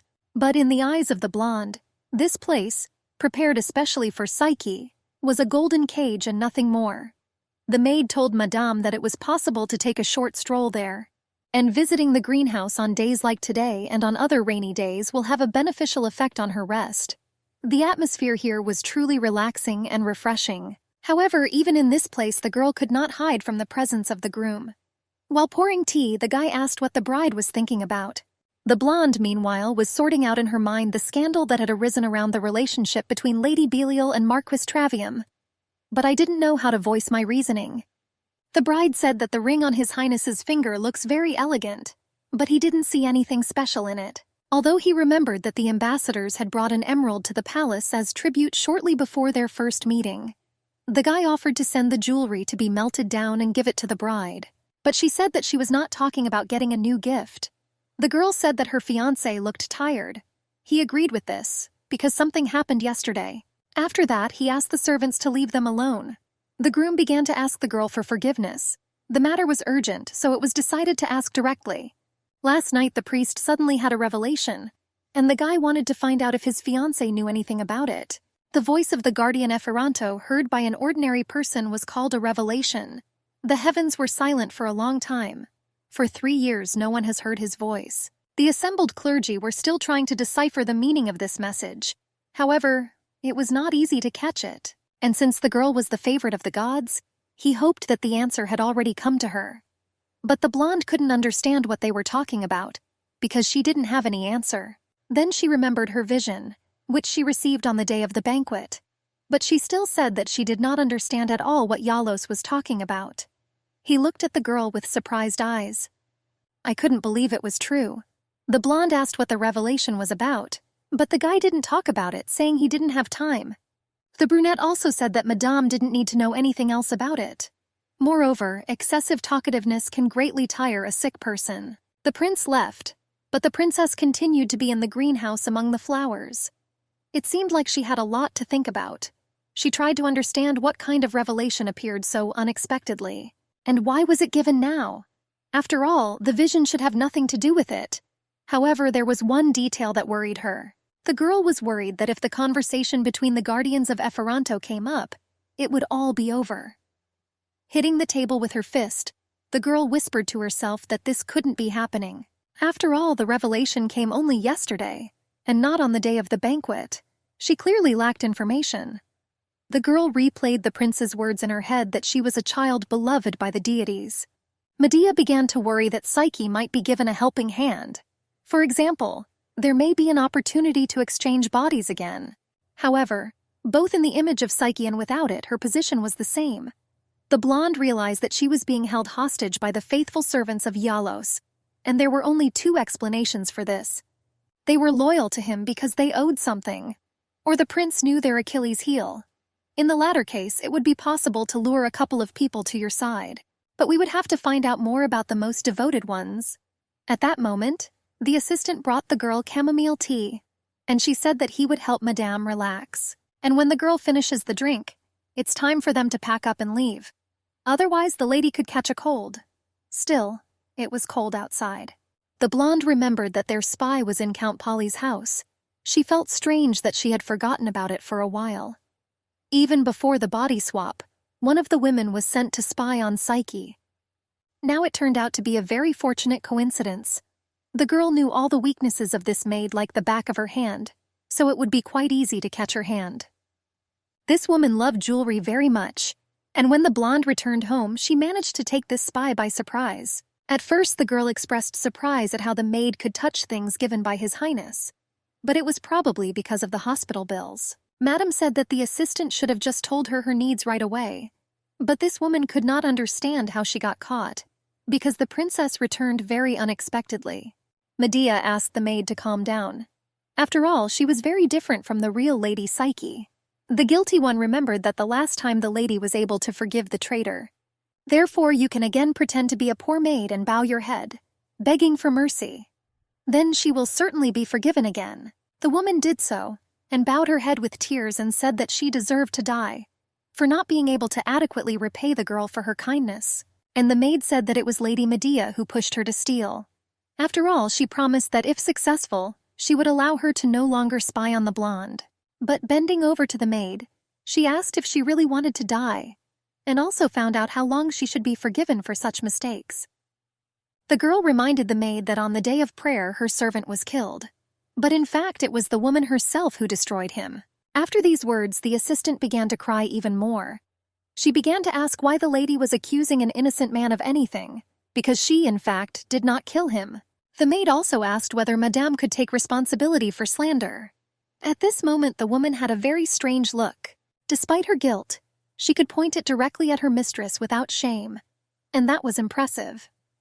Medea realized that the maid had been using this technique for a long time. She had previously mentioned that she needed money for her brother's treatment, but in reality she was just a deceitful thief and managed to be proud of her work. Therefore, the lady realized long ago that this character was very suitable for the role of a spy. And this is even despite the fact that she was unlucky to get caught in a betrayal. Madame came up with her own story. She said that many people saw the woman that day, and she herself had evidence of her interlocutor's guilt. And after that, she asked whether the assistant really wanted to continue insisting that she was right. The woman continued to make excuses, saying that in this case the hostess should already know everything. After all, then the servant himself followed her, and she didn't even insist on it. The blonde was surprised because the woman said that the situation was not her fault. Therefore, she asked her to admit that she was really afraid of getting caught, being a faithful spy of the Belial family. The assistant pretended that she did not understand what was going on. Then the lady asked to answer directly who killed her servant, and say it now without delay. Only in this way could the assistant prove her own innocence in the crime. The woman admitted that Marquise Heliotravium acted as the killer that day. Madame understood that this was the answer of a person who did not at all aspire to the next world. That's why she called the assistant a liar. The girl also stated that she knew that the existence of her sick brother was also just a fiction. After all, worried about the child's condition after talking with her, the blonde sent her people to check on him. However, there was no one in the assistant's house who was sick. This means that the woman could start looking for a new job. And all because it became obvious that this family would no longer be able to trust her, a deceiver and a murderer. The letter of recommendation the woman previously gave was probably fictitious. The girl said that she knew that the assistant was Lady Medea's spy and was ready to tell everyone about it. And also the fact that this woman, sent by the Duke's daughter, dared to touch the gifts of His Highness's passion. And she destroyed a living soul. Then everything will come to the surface. Medea walked out of her room into the corridor and began to wait. No one seemed to pay much attention to her at this time. The father was busy talking with his girlfriend. The servants were worried about food, and the girl slowly walked down the stairs. She was surprised that the assistant dared to snap at her mistress.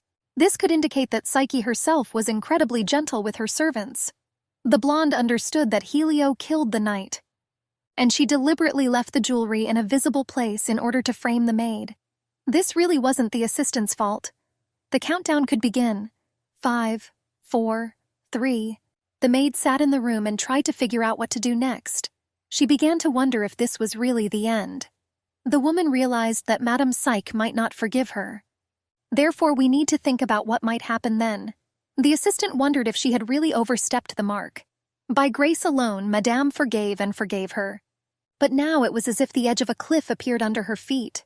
From now on, her future can only have two outcomes. The first is to become a servant of the crown princess, who will later receive the title of empress. And the second outcome is death. But this option did not suit her, so she ran after her mistress. The woman begged not to tell the owner anything, and she promised to follow Madame for the rest of her life. The assistant understood that she might not forgive her, but she asked for a chance to at least prove her devotion to her. The blonde pretended that she had nothing to ask her assistant for, and she said that she didn't care what it would be. After all, she was ready to carry out any order of the lady, as if her whole life depended on it. The prince at that time was standing near the palace. He looked at the estate with an arrogant gaze.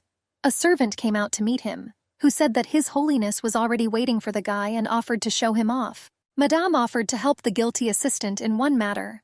Night is the time when everyone sleeps and relaxes their guard. The prince's servants check her chambers only once at night. Therefore, today the lady decided to leave the mansion at night by going down through the balcony. The maid was worried when Madame would come back, and she asked to be in her bedchamber before dawn. Even if a small escape seems like an insignificant detail for an aristocrat, if it fails, her servant would be torn to pieces. The assistant asked the girl to remember these words of hers. Medea understood that this would be the case. The groom will personally behead the assistant for such negligence.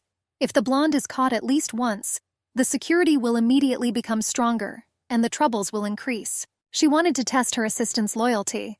Therefore, the first trip will be just an easy walk.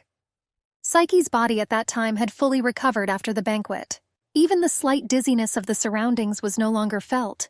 It was in better shape. The time has come for the changing of the guard. After this, the lady began to climb down from the window. The maid whispered after her a request to return unharmed. The girl has not seen night landscapes for some time. It seemed that twilight was always extraordinarily beautiful. The blonde felt free from being out in the open again. The tall, red-haired man's servant stood in his room, and he began to wake him up, saying that even without further talk it was clear that he was only pretending to be asleep. The assistant asked the man to stand up.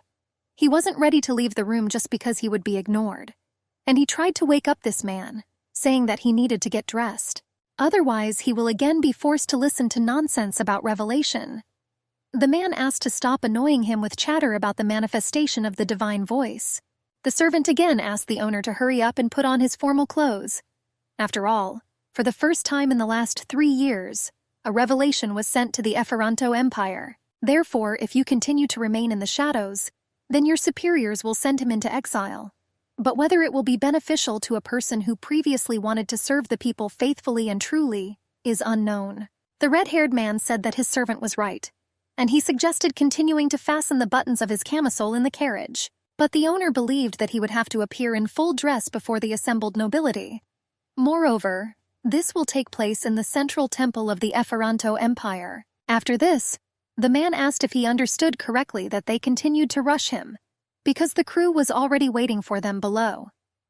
After these words, the servant hesitated. The man took this to mean that the crew was not ready yet. Therefore, he asked the servant to wait a little while he gave the order to harness the horses. But when the assistant said that the carriage had arrived and we could leave, he saw that there was no one in the room. He realized that this man turned out to be a swindler. That's why he seemed so suspicious. An order was given to go after him and quickly. The maid asked where the man might be going, and the servant, of course, knew about this. Medea, meanwhile, began her walk through the city at night. Looking around, she saw a squirrel near a tree. It was a rather cute creature that could not help but attract the girl's attention. But still, it was decided later to relax and admire the natural beauty. After all, this night outing strained the blonde's mind to the limit.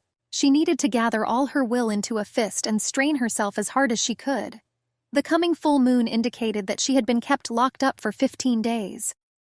And the lightness that she felt from the freedom she received was indescribable.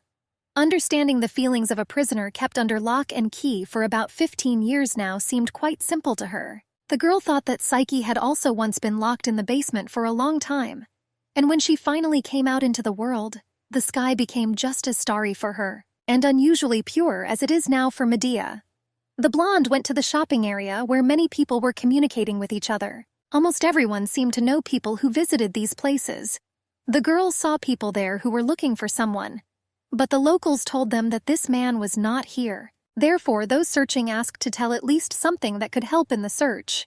Time after time, they asked if anyone had seen a person similar to the one they were looking for. The girl was very alarmed by this, and she realized that she needed to act carefully. After all, these people could be looking for her. The blonde took off her jewelry from her hair and bought 30 gold coins for it. The pawnshop owner couldn't give more. But even this amount suited her. It should have been enough. The appraiser wondered where this person could learn to bargain so skillfully. Psyche had a whole mountain of jewelry, and she had absolutely no money. Therefore, Medea decided that the coins received from the pawnshop would become her assets, albeit for the first time. The girl decided to put on a show. The blonde changed her clothes so that she would not be recognized and entered the tavern. The workers of this establishment, seeing her, began to wonder what this fragile lady could have forgotten in their establishment. Moreover, late at night and completely alone, this seemed suspicious to them. The girl asked to be escorted to an empty table. She said that she was from Odilius. It is a maritime power that stands out among other states for its advanced maritime trade and the nuclear green eyes of its people, An employee of the establishment said that the girl came to the address and chose the best time for this. It was impossible to hide the color of Psyche's eyes, but putting on a wig for disguise was not difficult. The man asked if the girl had arrived in the Empire on the occasion of the banquet. She replied that it was, although this did cause some trouble. But now she came to rest and at the same time to catch a prominent companion. The employee said that all the men in this establishment would stand in line just to get the opportunity to accompany the girl. She just needed to look around carefully. The tavern was filled with guests of various ranks and classes, and many came from the farthest corners of the world. Thanks to the foreign guests who visited the Efferanto Empire on the occasion of the banquet, the establishment's profits increased sharply. Therefore, the employees wanted the guests to stay with them as long as possible. The girl heard someone start a conversation about what happened to Carl's bodyguard. It was no coincidence that the blonde chose this place, because it was the center for the spread of all kinds of rumors. The news of divine revelation would definitely spark conversations among people. The responsibility for maintaining peace in the empire lay with a faction of the church. There were many parishes throughout the empire, but the revelations were heard exclusively in the central temple, where the annual day of prayer ceremony was held. The high priest recorded the revelations and passed them on to the rest of the temples, so people could find out the contents of the message in any temple. At the moment, the girl noticed that no one was discussing the issue she needed. This could be due to the fact that the priests did not always share revelations, but did so only when they received valuable information, one that could strengthen the authority of the central temple, or monopolize information about the highest aristocracy. Medea wondered whether the information she had received could save her and Psyche, or on the contrary, would lead them both into trouble. The situation was confusing, and it was difficult to find out anything through the central temple. However, it would be easier if she were Lady Belial again. When Madame was about to leave, a worker approached her, and she had to say that there was not a single person of interest to her. The girl pretended that she did not see any attractiveness in these men. Therefore, the employee explained that most of the visitors are now out-of-towners, and this is not surprising. Later upon leaving, Medea heard that tomorrow a delegation from the kingdom of Henel would arrive at her father's house. The interlocutor asked how he knew about this, but they heard about it in the imperial palace, and they said that the local king was going to make the rebel his queen. This news frightened and discouraged the lady, although she knew that this was just a trick of the crown prince. At this time, Heli was finishing his conversation with Psyche about Medea. At the end of the conversation, he apologized for the scandal he caused during training. The guy realized that Madame was not involved in the death of the nanny. He admitted that his anger was caused by Lady Medea's negative attitude towards her. The Marquis returned her the pendant that he had taken earlier. The girl burst into tears, but Helio tried to calm her down, saying that now they both know the real face of the enemy. Still, something remained strange. The brunette told the guy that she was angry because she did not understand the views of Lady Medea's father. When the situation became safer, the red-haired man reappeared and those around him began to cheerfully greet him.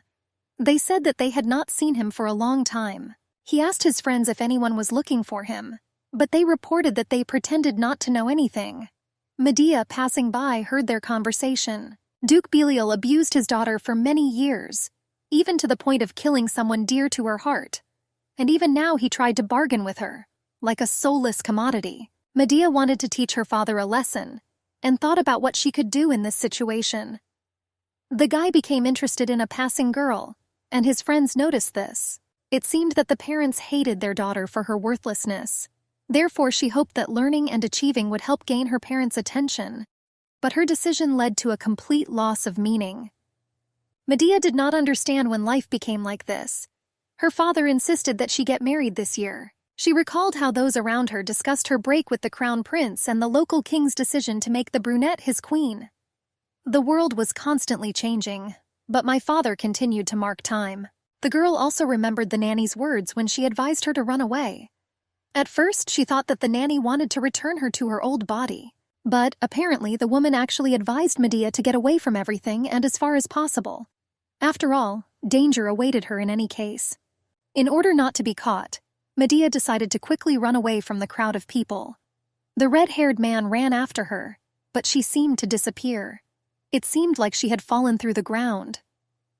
However, she would not be able to fly across the sky. At that moment, the people who were looking for the guy found him. and they asked for help to prevent him from leaving again, ordering him to urgently get the ropes. Medea returned to the mansion and climbed onto the balcony, where her assistant was already waiting for her. She said that her heart almost jumped out of her chest with excitement and asked if everything was okay with her ward. The girl asked if anything strange had happened in her absence. The maid replied that nothing suspicious had happened, but advised her to quickly go to bed. After all, someone could have entered the room. Then indeed the royal servant entered the chamber. The assistant greeted him, asking what brought him here at such a late hour. Today it was her turn to be on duty.